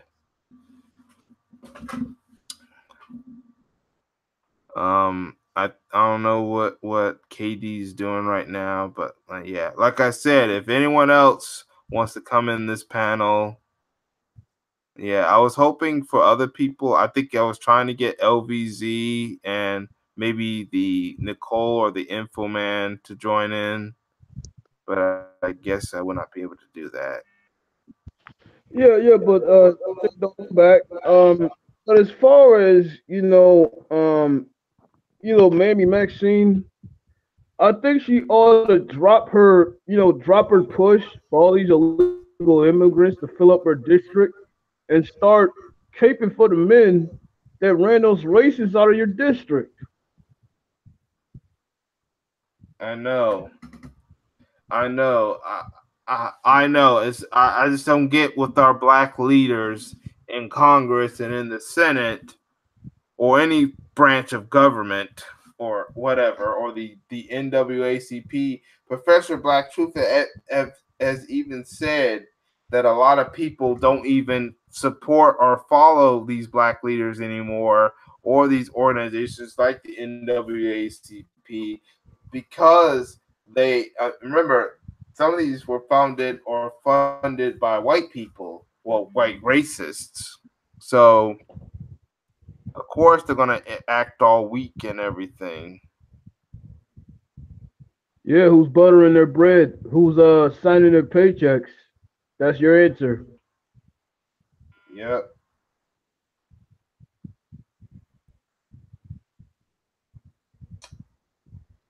All right. It looks like I'm looking at a text from Terrain Ray. I'm going to see if I can try to get him in here. Um, uh,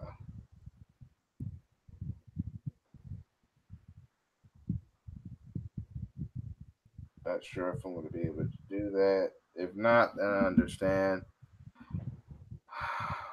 But yeah, see, Maxine should be trying to give them the keys to the city or something like that for running them out of her district because they were going to try to come at her. They were going to go after her and stuff like that. And that's who she should be representing, and thus those people. The Because I don't get why some of these black leaders are just gonna come around and support have more support for a group of people that don't look like her. And another thing is these immigrants, they're not when we get shot or killed, you don't see any of these immigrants trying to put it all on the line for us, for people like us. Oh, but here's another scary thing, J Dog. They're gonna run somebody that looks like them against Maxine Waters. And guess what? Maybe Maxine might lose. So if she keep harling those people in, she may be in trouble herself. That's right. If more immigrants come into the neighborhood, what's going to happen is those immigrants are going to start trying to put their own leaders into wherever spot Maxine Water is. And if there's not enough black people that support her in her district, but there's a whole lot of her opponents that may look like one of those immigrants, Exactly. Boom, bang, dead. You hit it on the head, J Dog.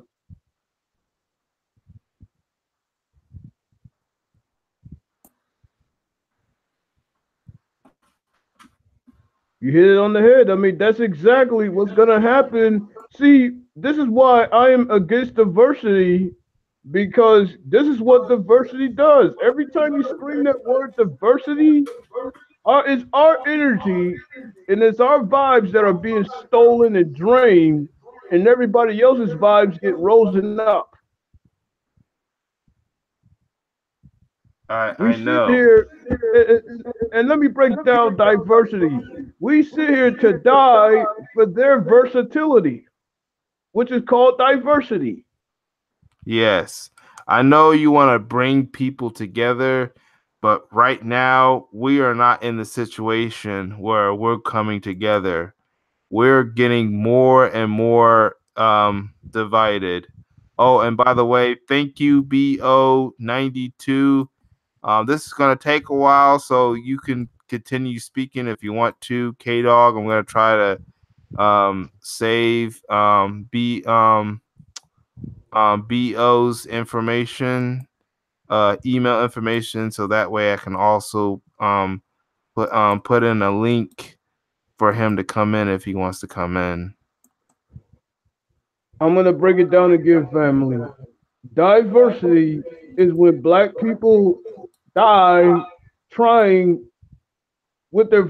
trying to be versatile with their versatility. That is the real root of diversity. Every time we push diversity, guess who dies? Us. Hmm. See, I just broke a word down that not too many people know the verbiage of. We all seem to think that, oh, all inclusion is a good thing, when diversity is nothing more than a branch of integration. It's just another way of saying it. And this is what these KB liberals always use to drown us out. And guess what? We're being drowned out by the weapon of immigration. And no, I'm not going to sit there and leave these Europeans off the hook either. They're coming in droves too. Nobody's talking about them. Hold on, you It kind ain't of just breaking up. Mexicans. It ain't just Mexicans. It ain't just Asians. Europeans still coming over here too. So we better watch out when it comes to that word diversity. Because every time we push it, we die. As in DI, without the E. Yeah. Yeah. I mean, I know people want inclusion, but that's the thing. There's this issue called the illusion of inclusion. That's a real huge problem. The illusion of inclusion. Basically, what that is um,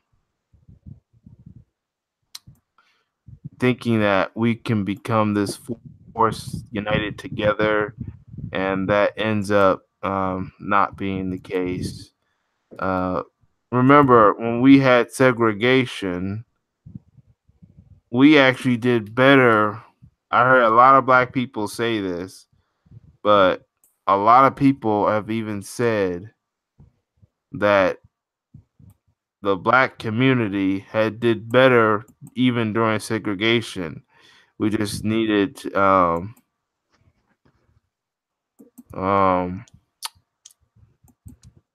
I guess you could say is get better stuff, but still we were a lot together at the time. Now, did we have abundance outside of Black Wall Street? Maybe not, but we were together and we were united. That was the best thing about being separate. And the Yeah. best thing right now is that we need to go back to that. It's quite obvious that the enemy is done, working with us. It is very clear to this day, just by the small example of these bogus phone calls. They're sending us a signal, and whoever doesn't wake up is going to take an L right along with them. The best time to separate is now. Hmm.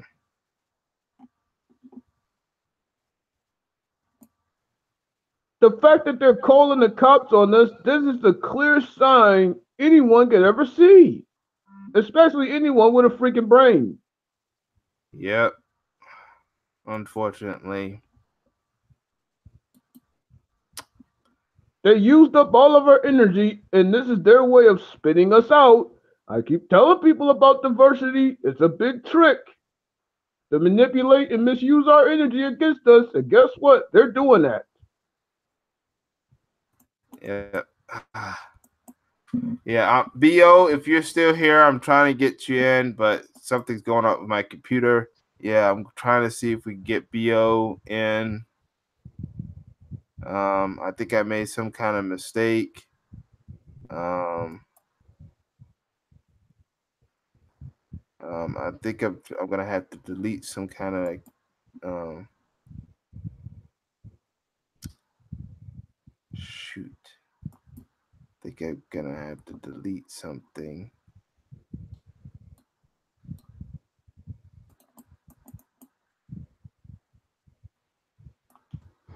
Yeah, J Dog. I mean, I think I'm gonna go ahead and make a video on diversity. I think I'm gonna go ahead and explain the whole thing so that we can finally wake up from this scam, this integration scam that we need to get away from. They're sending us a clear picture every day with these phone calls and all these small articles of discrimination. They're sending us a signal. They don't want us around anymore. Folks better wake the hell up. All right, Bo, if you're still here, I'm gonna try to get you in. Um, you should be getting an email very shortly, like in a couple minutes or maybe a few seconds. All right, tell me if you have got the email. Ah, Nicole, you're here. I'm gonna get you your. I'm gonna give you a get you an email as well. And oh, let me make you a mod too. I cannot believe you're not a mod, Nicole. So gonna email you and I'm gonna make you a mod. All right, now let me find your email. Uh, oh, here it is. So Nicole, I'm gonna give you an email. It's a link to my if you want to speak. She's already up here. I'm already here. Oh, you already here? All right, Hi, how you I did doing? not see you. No, it's okay. Yes. All right, I just gave BO 9263 one as well, so I'm not sure if he's gonna show up. So what did you Hey, so far? Nicole. Hey, how you doing, Katie? Oh, doing So fine tonight. yeah. Good, good. Yeah, I know All that right, from I'm the gonna help. title, probably a lot has been discussed. Yeah. I mean, I admit I wish you were here earlier, but I'm glad you're here now. Yeah, we were talking about the NFL protest. That was the first thing we talked about. Well, Hmm. technically, we were just talking about this player by the name of Jarrell Casey. He said he was going to still protest regardless if he has to pay a fine or not.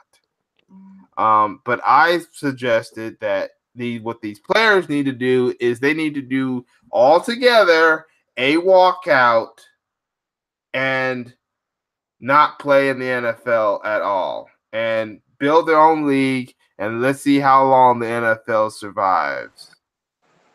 Oh, by the way, POV, welcome. What's going on, family? What's happening? How Yes, you doing? doing All good. right. How y'all doing? Yeah, I'm just Good. doing a review of what I've been talking about. Hmm. Starting with the guy, the NFL player that was going to do the protest. The next thing I Right, talked about was Hulk Hogan being reinstated into the Hall of Fame, and a lot of black wrestlers are not having it. I suggest right. is they're going to have to start going to the point where they're going to have to leave the WWE. And right now, the final thing that I've talked about is basically a couple uprises, including one in Haiti with the gas over the gas price. Right. The South Africa one, and then the one that happened yesterday in LA, where there's this hate group called the Oathkeepers. We're trying to Yeah. go at Maxine Waters, but a lot of her constituents and the residents of South LA was chasing them off, and they barely even showed up. See, the racists were trying to even disguise as media reporters. That plan fell out, and that's what we've been talking about. All right. Okay. If Well, you we can want to start talk with first, go. I'm sorry. Go ahead. Go no, ahead, you go Nicole. ahead. You No, go we'll let ahead. this ladies first. So no Well, the lady is insisting that you go first. Okay, man. As far as like Go ahead. the WWE stuff, I actually first heard about.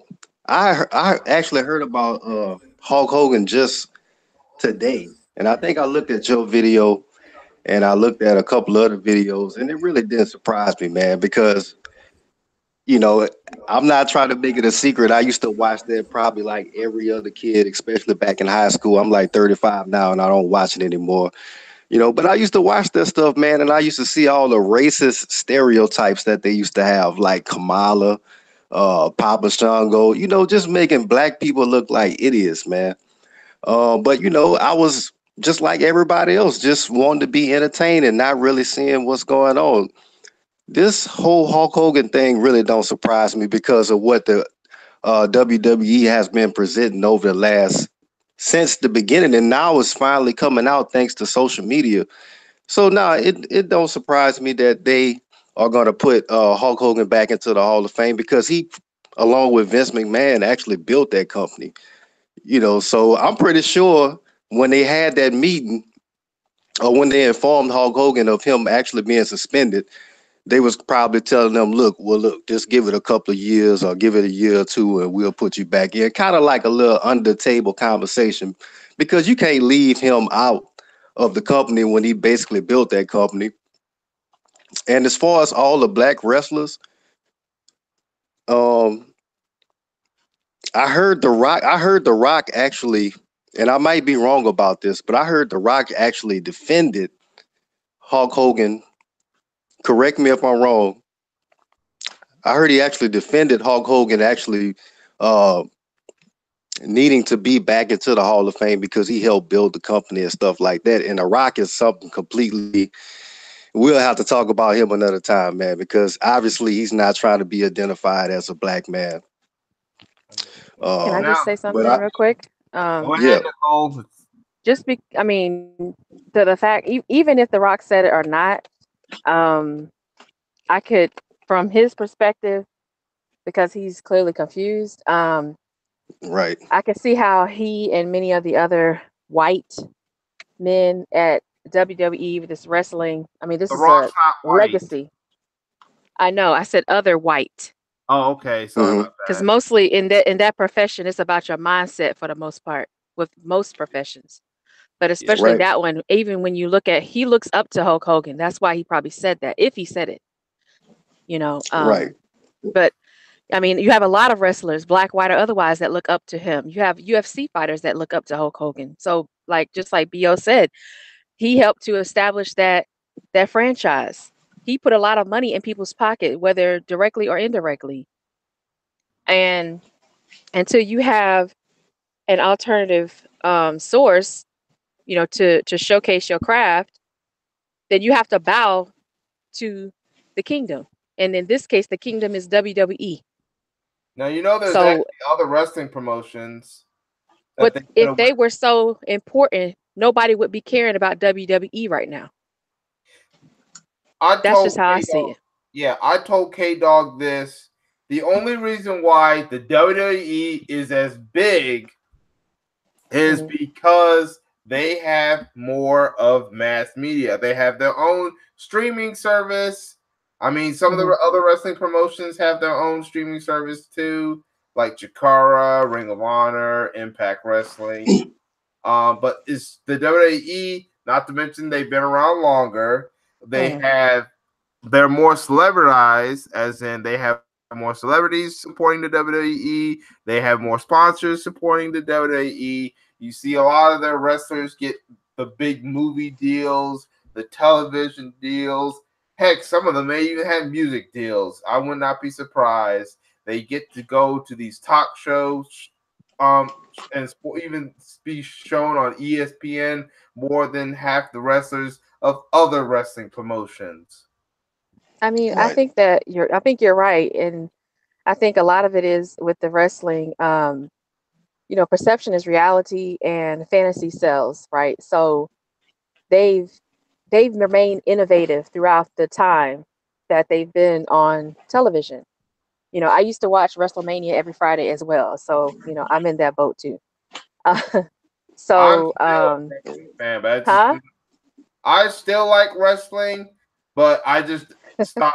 I'm stopping watching WWE and just watch other wrestling promotions. Because if you look at some of these other wrestling promotions, like in the independent circuit or Hmm. overseas, like in Mexico, Japan, half the Hmm. even if it's scripted, half the pro wrestling and those other places are better than the WWE. Oh, wow. But like I I said, didn't know that. Mm. yes, then you have wrestling promotions in Mexico. You have wrestling promotions in Japan, Canada, the UK, uh, and then of course you have the independent. They have better pro wrestling than the WWE. But like Well, I since said it's based before, on talent, like, oh, sorry. If it's based on talent for the most part, why can't they break the markets? Like, if break into the markets, maybe not the same, obviously not the same WWE markets, but why can't they break a parallel market now within the some of US or Canada? some of them, like Impact and Ring of Honor, which are American-based wrestling promotions, they Hmm. have They're air on TV and stuff like that. They have their own apps and stuff like that. It's just WWE has more viewers and more money. That is why Okay. WWE is still on top. It's Yeah. viewership, Right. celebrities, and more money. And a Tell lot of you, so they're protected. You're saying they're insulated better. That's basically the yes, and they okay. have more Mm-hmm. sponsors because Mm-hmm. there are wrestling promotions right now that are competing against the WWE. It's just WWE I'm is Mm-hmm. interested. top. Go ahead, I'm Bo. interested to see. Sorry, man. I'm interested to see what, if any, backlash is going to take place, because you know how these corporations are pulling away from like any type of racial controversial situations, kind of like, and this is not the best example, but Roseanne, for example, when she said that whatever she said, Valerie Jarrett. you Mm-hmm. start to see that ABC pulled away uh, from uh, from Roseanne and probably a lot of corporate sponsors. I don't know if that's going to happen or not. I doubt So it. I'm just interested to see, what's going to end up happening with that, man. Mm-hmm. I doubt that. I think they'll double down because they, like I said, they WWE has maintained its its status how where it is in the world. I mean, people around the world watch it Hmm. as much as they can. That's why they wanted to innovate more and more. They'll see themselves as, I know it's twisted and it may be counterintuitive, but they will see themselves as being innovative as advertisers if they double down and give them more money because that puts them in a Right. separate category of their own. You see what I mean? All it'll No, you it'll make those smaller markets stay small. You see, Well, here's the you thing. if that makes sense. Here's the it thing. does. If they're not gonna walk away, then why don't the fans who disagree with Hulk Hogan be reinstated walk away? Right. I'm And that's what I wanted to say. That's what I wanted to Mm-hmm. say, man. Mm-hmm. Hopefully, this will be a wake up call, because I think a lot of times we discount ourselves as black people. Obviously, we know we spend the most money in this nation. Hopefully, a lot of those fans will wake up and see that, look, this is reality. This situation with the Right. Hulk Hogan, not the scripted shit. You know what I mean? So hopefully a lot of these cats out here wake up. Just like, what we doing right now with the NFL. And I know you talked, and I will talk about that a little later, but hopefully, it'll be the same outcome where they'll start losing some ratings, because I mean, first of all, like you said, the product really isn't that good. Um, Mm-hmm. Combined with this issue, this should be another reason why we need to stop supporting companies that that pretty much let us know how they feel about us. You know what I'm saying? Shit, they putting Let the Hulk devil Hogan in. back into the Hall of I Fame. know. If we at least walk away, even if the athletes stay, if we walk away, if we don't put butts in the seats, if we don't have the channels be turned to their program, that will hurt them even if the Hell yeah. athletes stay. Because then Right. if the sponsors see that their customers are not watching, the sponsors have to leave because how they're going to promote stuff if they have no customers, they're not watching the programs that they're sponsored. And another thing is we also have to boycott fighters. Any company, anyone that's pouring money into a business that hates us, we have Mm-hmm. to boycott them as well. We have to Mm-hmm. boycott the Papa John's, the Waffle Houses, the KFCs, the LA Fitnesses, the Starbucks, anyone who acts against us or sponsors anyone that acts against us. Right. Mm-hmm. Right. You're right. I'm thinking Absolutely. about what's going on in those back rooms where you have the fighter, you have well, not fighters, but the wrestlers. I keep mixing up wrestling with boxing because I'm thinking like on a boxing or UFC level because wrestling Hmm. is like so beneath that. But as far as skill level and talent and all that, and as well as promotion, but as a conglomerate, with the promoters, the advertisement, and the media surge that they still have. Look at their demographics and then look at their fighters, and if that's what the sponsors are going to look at, the demographics and the fighters, and if they're in those back rooms talking to fighters to try to pull them away because they're trying to leave. They don't want to be there in that firestorm. Because I think they're going to double down and just, the ones that are inherently racist, the corporations that are inherently racist that will promote WWE, they're going to double down. That's just my prediction. But the sponsors that do not feel that way wholeheartedly, they're going to try to pull a few fighters aside. And if I was a fighter in WWE, wrestler, I would be looking at these smaller markets to try to build that as my name, and just have because it's better to be a big fish in a small pond than the other way around, you Right. know. Right. And if you're black at this point, bringing back Hulk Hogan, you're going to be a even smaller fish in a bigger pond. Okay, so you're really not going to get the respect that you came in for. Well, they bringing them back to the Hall of Fame, not necessarily as somebody that's on TV. I That's know a he's figure retired. piece, but if to me bringing him back in the Hall of Fame tells me that he still has power in that corporation. Right. He Absolutely. still No has doubt. buying power. He has decision power. That's what that tells me. I don't care about a Hall of Fame Right. trophy or award or whatever. That's telling me, that he still has some type of decision making power.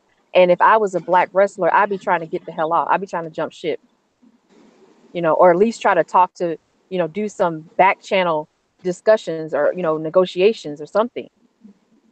Right. Try to Right. do what J Dog was saying and go independent. That way you can have your own thing, something that's probably maybe it's established in Mexico or Japan or something. Okay, you be the first wrestler in that particular market. You be the first, which in that market, if that's something that they want to do. But if you don't have um the ambition to do that, then it's better to just do that and try something new and it not do as well than to be stuck here and they kick you out. They force you out, Right. through lawsuits Absolutely. or something like that, or they get you on some kind of sex crime, and they hook you in with Me Too. So all of that is a possibility down the road. I'm just saying, like, it could happen. And Yeah, I you're right. know. Another thing I was talking about, I want to hear your opinion on is Hmm. the incident that happened in Los Angeles, the Oath Keepers, uh, which is a racist group. Yet they've been run out of town by the residents of South Los Angeles. I want to hear your opinion on that. This basically it's a white nationalist group. They're angry at Maxine Waters for hmm. what she said about Trump and everything. But the black residents of South LA say you're not gonna just come in our neighborhood and we're gonna do, and the racists never showed up. I want to hear more about that in the next. What do y'all feel about them about the black residents making sure that the white supremacists didn't come run amok in their town and actually fought for their neighborhood for once? Yeah, well, I mean, I don't know where you all are, but I'm out here, and it's not South LA. It's South Central. Nobody black calls it South LA. That's stupid. It's South Central. Okay, it's Compton. Basically, it's right there near Compton, and you're in the heart of South Central, and when where that is, I know where that is because there's like a little burger shop, a little burger stand not far from where her office is, and yeah, they actually did come. It wasn't like they were too afraid to come. They came, like you were saying earlier. Oath keepers have been around for a long time, probably like since the Nixon administration. They've been around since the Southern Strategy was formed. So there's a very old guard type of white supremacist organization.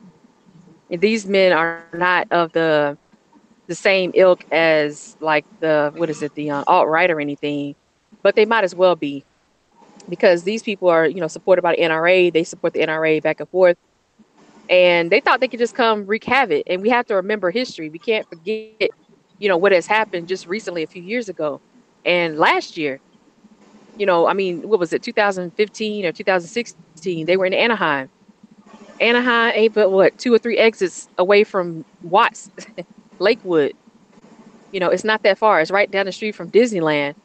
And they thought they could come out here and do the same thing at that time and got the brakes beat off of them. So yesterday, if they had done what they thought they were going to do, which is just cause a ruckus, the community down there would have probably shut the whole city down. I was listening to commentary from Tariq yesterday, and he's right. He was like, people in LA, you gotta park. That's how LA is. You gotta park your car, you know, and you gotta walk to wherever you're going because it's never like right there on the street. And you gotta walk from your car to wherever you're going. And that's when you get your ass whooped. So the same thing in Anaheim. They parked their cars, they got out the cars, and got their ass whooped, got them beats, right? All over their faces. And the brothers, they put the beats on them, and they were about to do that yesterday. But the difference was you had more than just black men out there. You had a lot of other people out there who were ready to throw down. And these dudes are really deceptive. And it's important for us to study what they do and when they do it, and how they do it. And I think, I congratulate everybody who was down there who was ready to go out, ready to go. Like they were like, look, we ain't having this.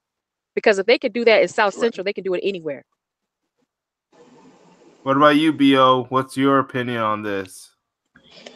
Well, this is my first time hearing about this. But I I want to give my honest answer, and this is just my opinion, and I want to be brief on my opinion because I don't want to offend anybody, because I don't want anybody to believe. I don't want to make it seem like I'm forcing my beliefs on anybody. I believe personally that the Most High, not and it's not. I'm not talking about Christianity and nothing like that. But I believe that something is happening in this nation where he's waking us up, man. I mean, because we have been taking abuse as long as since we arrived here. And you starting to see people rebel against this system that they set in place to where we have to serve them and be obedient and listen to them. And for example, I don't know if y'all seen the clip today on World Star Hip Hop, and I go there every day just to see if I can find something to talk about on my channel. But they had this white girl basically try to kick these. Well, they was biracial, but she said y'all need to get out of Berkeley, California. And the police turned around and arrested her. It's like white people right now are getting their privilege taken away from them slowly, bit by bit. And a lot of us, and I'm trying to be positive about this, but real, a lot of us, I feel like we're not even seeing what's really going on. White privilege is being taken, in my opinion, is being taken away from them slowly. It's kind of like, and this is, I'm trying to make the best example for this. It's kind of like somebody paid the light bill and the lights, you keep flicking the switch, but it's not coming on. It's the light switch hasn't come on from them yet. You know what I'm saying? Like they trying to figure out why aren't the police arresting these black people? They calling the police on us all the time and shit, but it seems like it's backfiring on them. And that's what happened from what it sounds like in that situation, man. Right now, man, we standing up. We not taking that shit no more. You said they got their ass whooped? Or they ran No, them I'm out of saying they town? was ready. I'm They saying was they were ready? ready last night to do it because it already happened before in Anaheim. Okay. In Anaheim, they got their ass whooped, bloody. Where the cops were like, it was like, wow, okay. Even at that point, the cops really weren't going too hard on the brothers that was there. I mean, Right. they pretty much just kind of let them whoop their ass until it was like, okay, he's had enough. Okay, they've Right. had And I'm gonna enough. tell you this, and this gonna sound crazy too, but start watching white people get their ass whooped by the police, man. The reason I say that is because, and I know I'm not trying to get too far off the subject, but when you see white people and cops and black people all in the same video, and the white person call the cop, if you start paying attention to these police, and I'm not defending them, but I'm just saying you can look at their face and tell that they really getting tired of these white folks calling them out for bullshit reasons, man. And they feel like they can talk. I was talking to the one LVZ about this. They feel like they can talk to the police any type of way. Watch how these police start whooping their ass. It's gonna eventually start happening, man. Just watch. But yeah, it's a change that's going on right now in this nation, and I'm excited about it, man. Yeah. We've been abused long enough. It's time to stand up now. And we need to do Yeah. more in our community. Us as a black community, we're gonna have to start doing more. You see that a lot of these kids are starting to do a lot of promoting businesses They're mowing the lawn, they're selling water, they're selling hot dogs, and that's what the Hmm. white people hate. That's why they really call the cops on those young kids. But luckily, those young kids were able to survive their situations. In fact, they ended up getting more business because of their situations, and that's a good thing. You see, what's happening to these racists is some of their tactics are starting to backfire, and that's thanks to social media. Yes. And then you hear that the world it's not. And if you watch the advice show with Phil, he Mhm. says that what's happening with Trump being in office and these white people being racist, well, the white Hmm. racists being racist, is actually a good thing because it's also Man, it is a exposing them. It's exposing them to bruh. the world. The mainstream media has put it out that we're the most violent people, but because of social media and stuff like that, the rest. So you even have white people in other countries say this is how American white people act like. Man, I'm telling you, man. Trump. Look, Donald Trump is a blessing, man. I know we was all sick when he got elected that night, but look how, of course, how Donald Trump ran his campaign on racism, and he was dog whistling to his core base, and they felt like they can be racist. But look how it's backfiring on them. These people losing their jobs, they losing their businesses and all this type of stuff, endorsements. This is great, man. I ain't gonna lie. If it keep going this way, I would consider voting for him because white America is collapsing right now in front of our eyes, man. We really start paying attention. It's happening slow, but they can't help themselves. They can't even help themselves. They know that they're gonna be put on tape and it's gonna be on social media, but they so racist that they can't help but to, call the cops or call us an N word and shit. And they winding up Right. losing their job like the next day. Yeah, I So mean they're shit. losing at an ultimate level. I believe. I know. Not I believe. Uh, I know. We all know it. You know, they're losing at an ultimate level when you can't. When you're at a natural decrease. You know, nothing else mhm. matters, and you're like a dog in a cage. That's where there's a fire in the cage and you can't get out. You know, a glassed in room. You got a dog in there and you just set a fire. That dog will do everything to try to get out. You Right. know, Yo, Can I ask when y'all you this? open the door. Huh? I'm sorry, J Dog. Can I ask y'all this one question? I just want to make sure that I'm not tripping when I say don't you all see the change that's kind of happening with white people, their status here in this country? You don't see the opioid plague that's really affecting them. You don't see that they're dying more than actually being born. How the police Yeah. is not cooperating with them.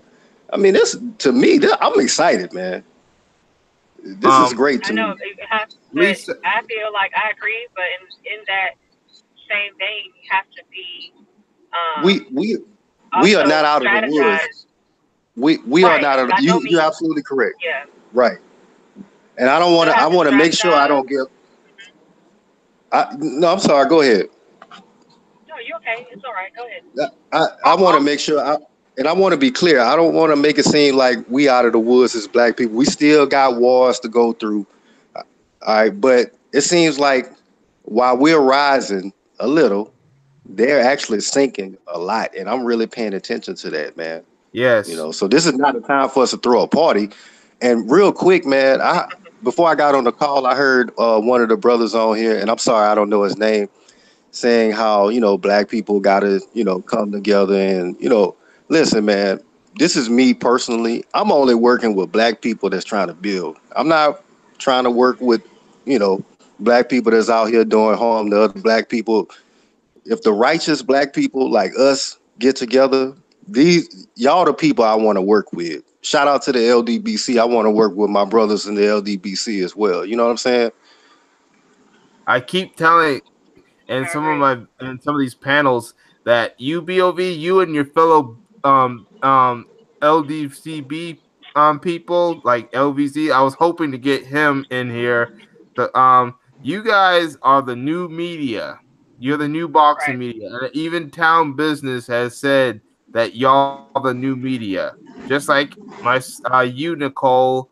and KD and Harvey, Phil, and Tariq, and the Thought Crimes, and Lisa, Nicole, and Radical Home Goddess, Harvey, Robert Perkins, and who else? The Elder, B Miles, Richmond X, who does a channel called the Wake Up the Black Nation, POV Right. Hilarious D. Yeah. Y'all, we are the new black media. You heard about the stories of what's happening with the Root. The Root is Right. falling apart. What serves them right? Right. I mean, True Royal Family says it all the time. It's the age of exposure, but I think it's also on top of that, it's also the age of the loser. So, because at the end of this, you know, they already know that they've lost, and they can win their little battles here and there, but it doesn't matter what battles you win. You can win every single battle and lose the war. At the end of the day, they have Right. lost. When you can't reproduce yourself, when your biological the rate, if it goes below 2.0, you're done. You're done. And then when it goes like the liberal number, you know, when you look at it mathematically, liberally, it's about. Chief Newsom talked about this. It's 1.8, but the very stringent number for that birth rate death rate ratio is 1.5. You know, and you got countries out here 1.2, 1.1, 1.4. You know what I mean? So they've lost. You can't. That means you cannot reverse your birth death rate. You know, the ratio. It doesn't matter how many people you have born this year. You cannot reverse that. You know, they've already. That means that if you use mathematical equations, and you're able to calculate with statistical significance that this is the day when there will be no more people like you on this planet. That's what that the calculation with that number really means. That's why they're afraid. And They're that's doing why everything, they're you know, trying that to they talk. can. Even if they can win all the money they want and get, you know, win all the cases they want. You know, what you gonna do when your next generation ain't gonna be here? You can't take the money with you when you die. They can't. You're right. And that's why they've been trying to kill us off first. But the There you thing go. is, despite of us being killed, why are still more of us being born? Matter of fact, when they promote us having babies out of wedlock, which is something I'm not defending, don't they know that helps us increase our numbers too, even if that's not a good thing to do, because I'm not defending it. But when they try to get our rap music to promote us having babies off of wedlock, that also increases our numbers. Because see, that's the thing. They think they can kill us off and make us do stupid stuff, but some of the stuff is actually helping increase our numbers, helping us be together and stuff like that. Right. That's what I meant by, you know, perception is reality for them. They can put things into, you know, into law, you know, on paper all they want to. I mean, more white people are on the government assistance than anyone else. So Thank you. they always have to use the percentages. It's all about smoke and mirrors. It's a you know, what is it? Fun house of mirrors. Right. And that's how they live their lives. In other words, you know, if they couldn't do that, if they couldn't have all these walls built up around themselves to keep themselves insulated, they would just do what Neely Fuller Jr. said. He was like, if they couldn't practice white supremacy and racism, they'd probably just kill themselves. They'd probably die. Well, we don't have to wait for them to kill themselves. Well, they kind of are. We don't have to wait for them to just go and jump off a building, you know, like LBZ says, jump off a bridge. They just take the pills. They Maurice. take the pills. That's the way they do it. Yeah, Maurice just put in the comment section about Roe v. Wade. The Supreme Court trying to get a conservative into their a conservative Supreme Court so they can overturn Roe v. Wade. That's gonna help us if they overturn Roe v. Wade. That's gonna help us increase our numbers even more. The reason why they want to overturn Roe v. Wade is because of the abortion issue. But Margaret Sanger, try to create abortion to kill us off.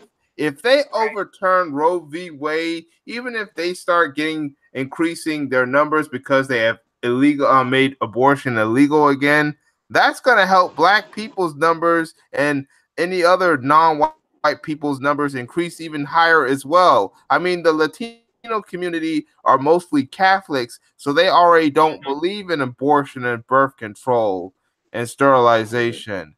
So that's going to also help increase our numbers as well. Even if they get rid of abortion,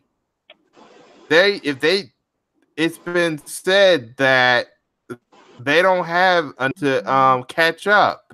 That's a problem for the racists who hate Black people. If When they did get rid of can I ask a quick abortion, question? J Dog, when yeah. was Roe v. Wade, when was that passed?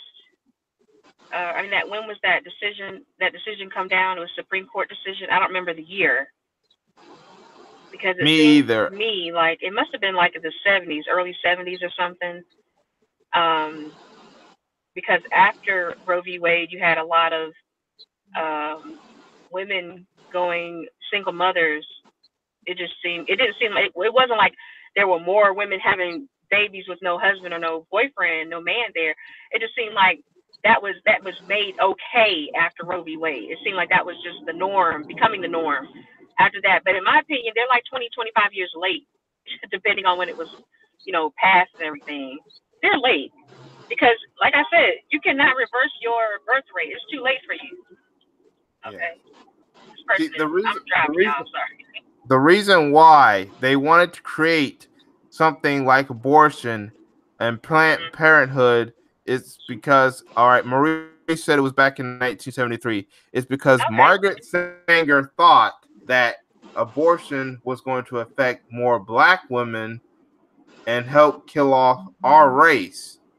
Right. But when it started only affecting a lot of white women, and because abortion is very expensive, and we know about the income of Black women, not to offend you as Black women,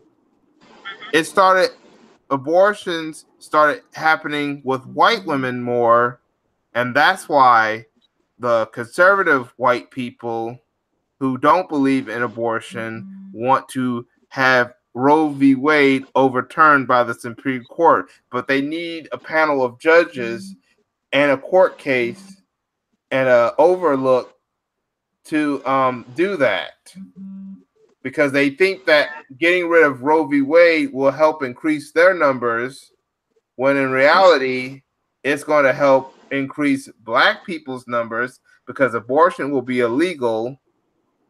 And if white people cannot catch up, bring up their birth rates, then get rid of stuff that could cause them to be going to help. Yeah, if Yes, abortion you're is right, made August. illegal, you're gonna go back to what you had in the movie. What was the name of that movie? It was a Tyler Perry movie where the girl went to this lady to get an abortion with basically a coat hanger. So that type of thing Oh, I happened in forgot the real name of life, that movie. like in the 20s and 30s, Yeah, for colored girls. I know what you're talking about. And that happened back in like the 20s and 30s because you had women who had to work. I mean, they were like, look, I have to work. I don't have a man. I have 2 kids already. He's left, or he got killed in a bar fight, or he got killed in war or something, or whatever it was. And so, or he's gone north to find work, and we're here and still in the South. So but I'm pregnant. He got me pregnant before he left. Even if even if he's her husband, you're still pregnant, and you can't have a baby when you're sitting here trying to work and make money for yourself. So you had women who had all these backdoor kitchen. They call them kitchen abortions, Mm-hmm. or they give you some type of root, or they put some type of root inside of you to cause a spontaneous abortion, a miscarriage, right? And they had to do it at a certain time. Otherwise, the baby would be too far gone as far as development. And that was in a movie. That was like, what, 2014 or something, 15? and that was in that movie. So you're going to go back to having that. If they put abortion as illegal, give it a few years. You're going to have women that's going to be doing them back room abortions, and where sometimes the mother and the child died because they hemorrhaged and bled to death. And Now, I'm sorry to say, but a lot, well, not really sorry, but you know, a lot of the women who will die from that will be caucasoid. Okay, that I'm is gonna put kind myself of on mute. true as well. And another thing is now, as for us as a community, we're gonna have to start once again, uniting. We're gonna have to start supporting our own businesses, our own banks, and we're also gonna have to start creating a political power as well. You know about the upcoming midterm elections and everything and stuff like that, and then of course the 2020 election. We're gonna have to start Stop right using there. our power of voting, which is but not just vote just to just vote. We're gonna have to learn how to research candidates, demand, Right. and then vote. Yeah, you're right. One I thing mean, even we have to do the old school, you know. I know I'm going back to old school. I'm not. I swear, I'm not an old lady, but I'm not 75 years old. But the old school brown paper bag, you know, just throw the bag at them. Look here, motherfucker. I'm sorry, y'all. Okay, look here. All right, this is what we want.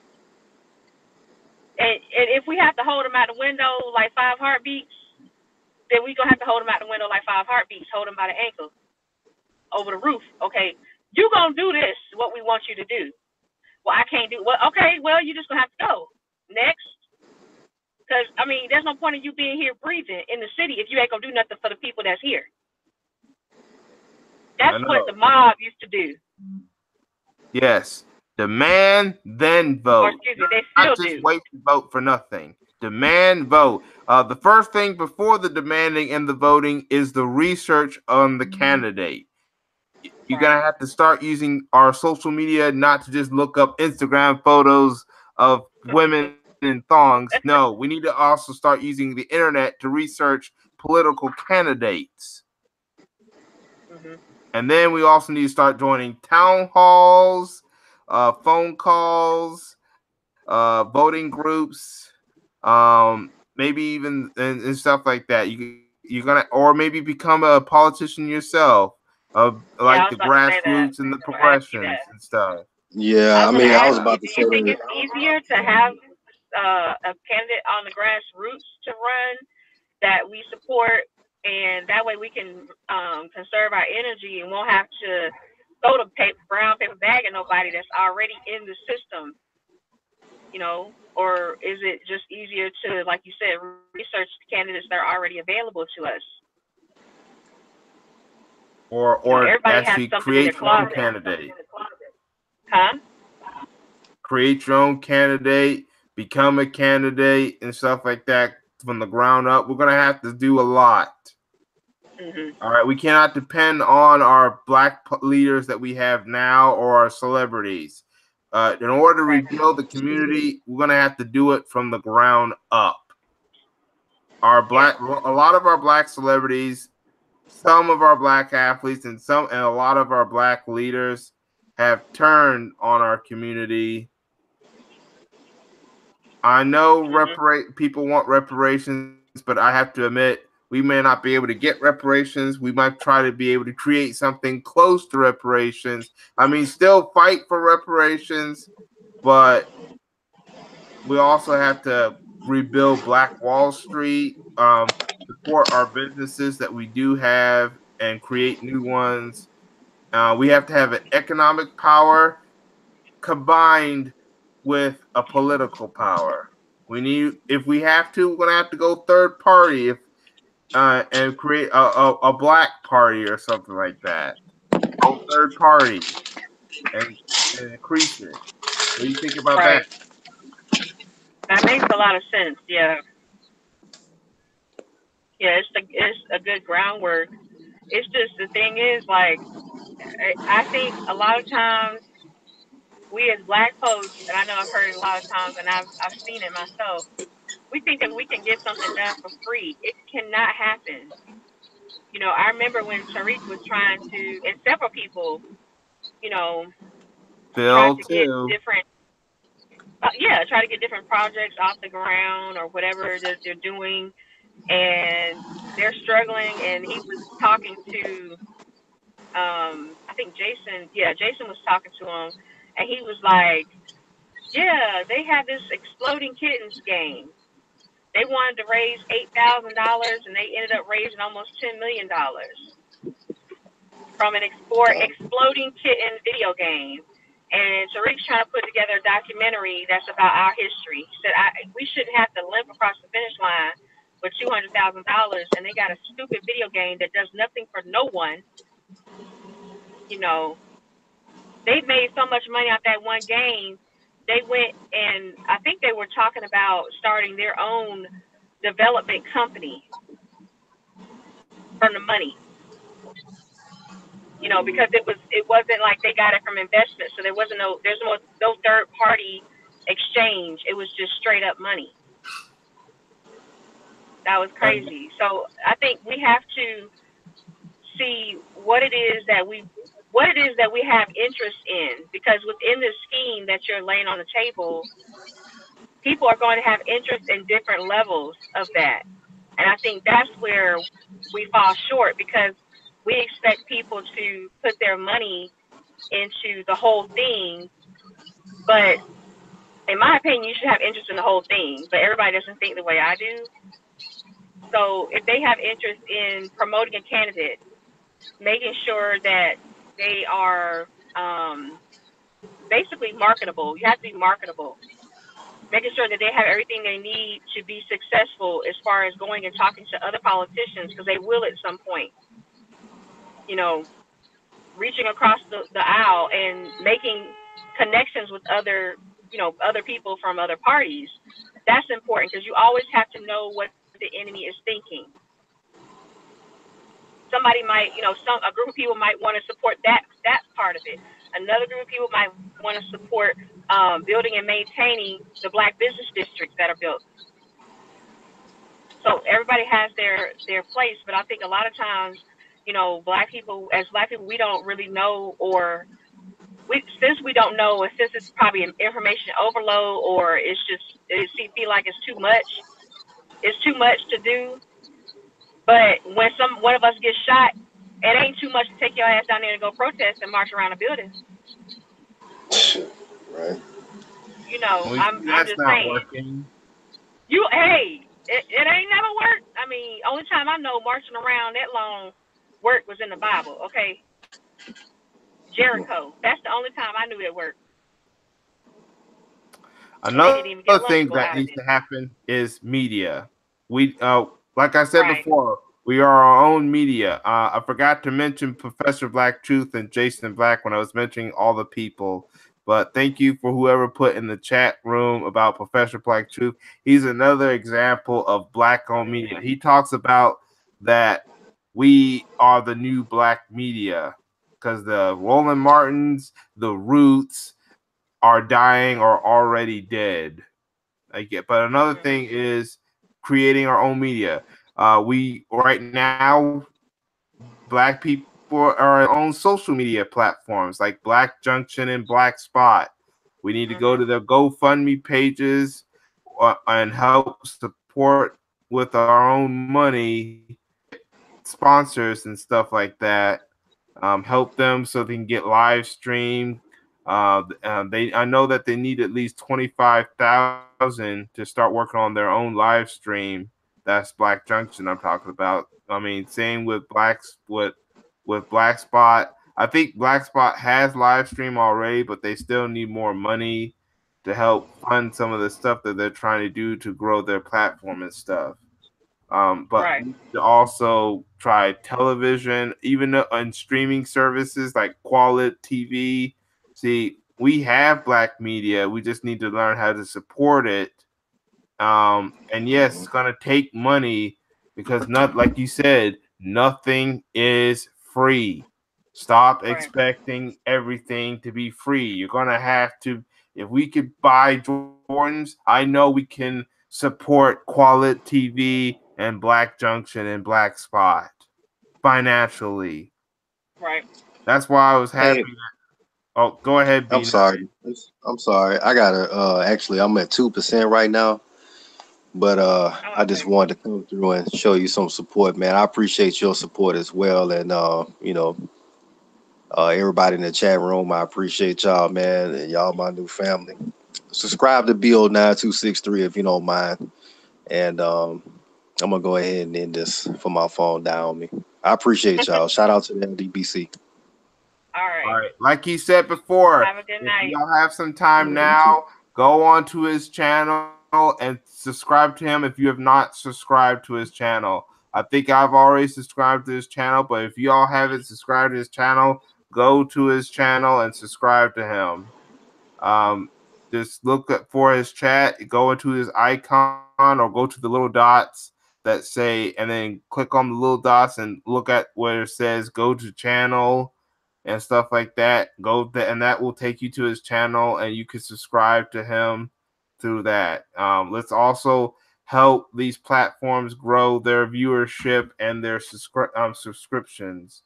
I was going to do a live stream or just a video where I'm going to look at all some of these smaller channels and stuff like that. I think Infoman was going to do I this idea I got from when Lisa Cabrera was doing that. I'm going to talk about maybe in a future live stream some of these smaller channels, some that you might not even know of, that are trying to grow their platforms. I know I'm trying to grow my channels, but Yeah, we same can here. start connecting, subscribe to each other in the chat room or in the panel, and then also help subscribe to different to each other so that all our channels can platform, so we could spread the word, spread the message out. um but that's all I gotta say. All right, I'm about to um end this chat room. I mean, end this stream. I might Oh, be wait, 1 minute. What was the other topic you had? Oh, you were saying the other topic was what happened out here. Okay. Yeah, that was the last topic, and then of Okay. course the protest of the NFL. Which, by the way, make sure y'all boycott the NFL this year. No matter Mhm. what, boycott the NFL. But I'm just about to make some announcements of what's gonna about to happen next. Um, Before some of y'all leave though, hold on. Uh, oh, here it is. I have this thing, channel, a live stream channel that I've been created. I got like 70 something subscribers already. Let me go. So, I'm going to be doing some live streams on that channel as well. So try to if y'all want to subscribe to this live stream channel, because I think I'm going to try to do a live stream on this channel sometime this weekend. Um, so if y'all want to, I have 73 subscribers already. So if y'all want to, real quick, click on the link and subscribe to my live stream channel, because I think that's what I'm going to. I'm still going to do live streams on my main channel until I can get more people subscribed and more notifications on my live stream channel. But that's the thing. I got some stuff up on for that channel as well, and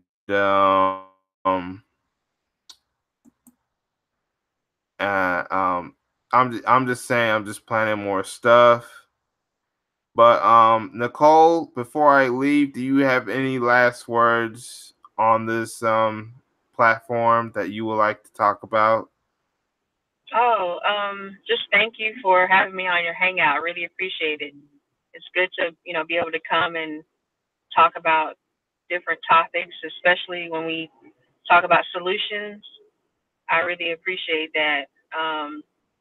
Yeah, I'm trying to grow my channel more as well. So I appreciate you shouting everybody out, making sure everybody goes and subscribes and press the, don't forget to press the notification bell 2 times if you haven't subscribed to that person, so that you get notified. Because I get emails about people not getting notifications, and I'm like, okay. So I tell them, press the button twice, the bell, so that it's ringing. Um, and I'm planning to do live as well, live streams, more live streams. I know I was doing more before and less commentary videos, but I'm trying to like incorporate all this information as far as science into one live stream hangout, potentially with Ann and the Radical sister, Jolie. So I'm communicating with her, and hopefully we'll be able to do a hangout, a science, technology, radiation hangout. But thank you very much for having me on your panel, in your channel here. Oh, So before I you hopefully leave, we'll be able to do a movie review soon. yes, yes, that was what I'm about to say. That's what I'm about to talk about before you leave. Have you Hmm. got the chance to check out Sorry to Bother You yet? No, Because I I was haven't. I haven't. It's still in the theater, so I have the weekend. Maybe I can go catch a matinee tomorrow because there's less people in the theaters at that time. I was yeah. thinking about that. Maybe I'll just go catch a matinee, like 12 o'clock, um, and that'll be easier for me, so I can focus on the movie. But yeah, I've heard a lot about that movie now, and I know you were in the Google the chat that what was that yesterday request, and yeah, I'll check it out. I like the guy. I forgot his name. The actor that's in this movie that played as Snoop Lakeith Dogg. Stanfield. Stanfield. Yeah, Lakeith Okay. Stanfield. Marquise. That was okay. Yeah, yeah. He played. Lakeith. I didn't like his acting in Straight Outta Compton, but I did like his acting in Get Out, and I'm hoping to enjoy his acting abilities in this movie as well. So once I do watch it, I'll let you know, and then we can do a review of the movie, full review, so we can have dialogue and or on the panel. And if it's good, if it's as good as you say it, I might just do a review of my own, All my right. own channel. So we'll see.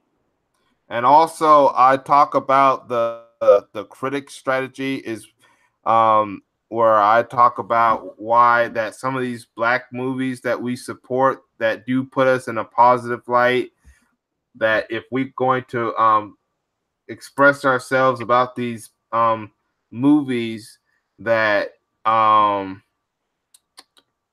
what we also need to do is not only do we watch the movie and pay for it financially, we also need to give it positive reviews by using critic sites, set up accounts, put our own reviews, and hope that that will help increase the approval rating of certain films, especially films that put black people in a positive light, even if the critics put it in a negative light, like because Rotten Tomatoes, they have two things: a critic score, also known as the tomato meter, and an audience score, which is the everyday audience person. If we can at least Oh, okay.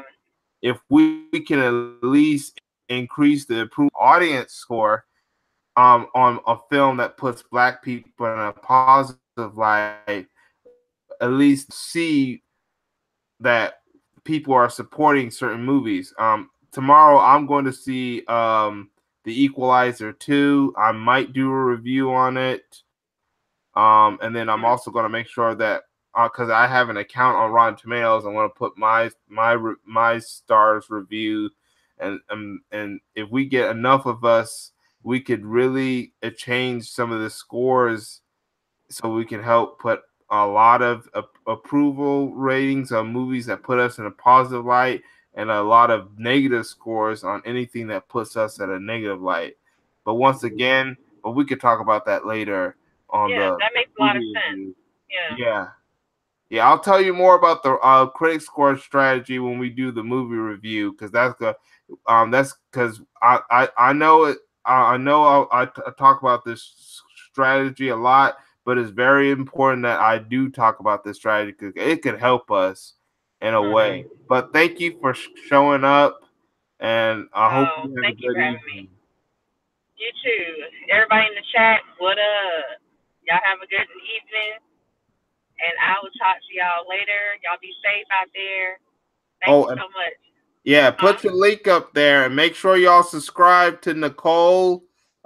Put your link if you have to in the chat room so they can subscribe to your channel real quick before they go. I'm driving right. I'm driving right now, but y'all No, know I'm no, always no, driving. no, no. I don't mean you. I mean, okay. But Hey, yeah, make sure y'all subscribe to I can't even see Nicole. the chat room. I just see your avatar on the screen. That's all.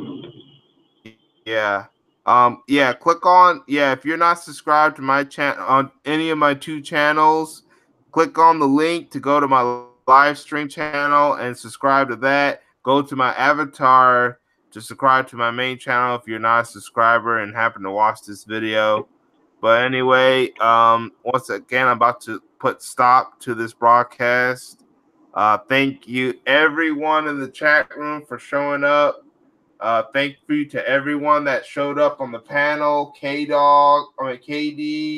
BO, Maurice, yourself, Nicole. And hopefully we'll be able to talk again in another, either on this my main channel, which is this channel, or my live stream channel in the future. Thank you for your All right. time. I hope to speak to y'all soon. Peace, Okay. Good everybody. night. Peace. All right.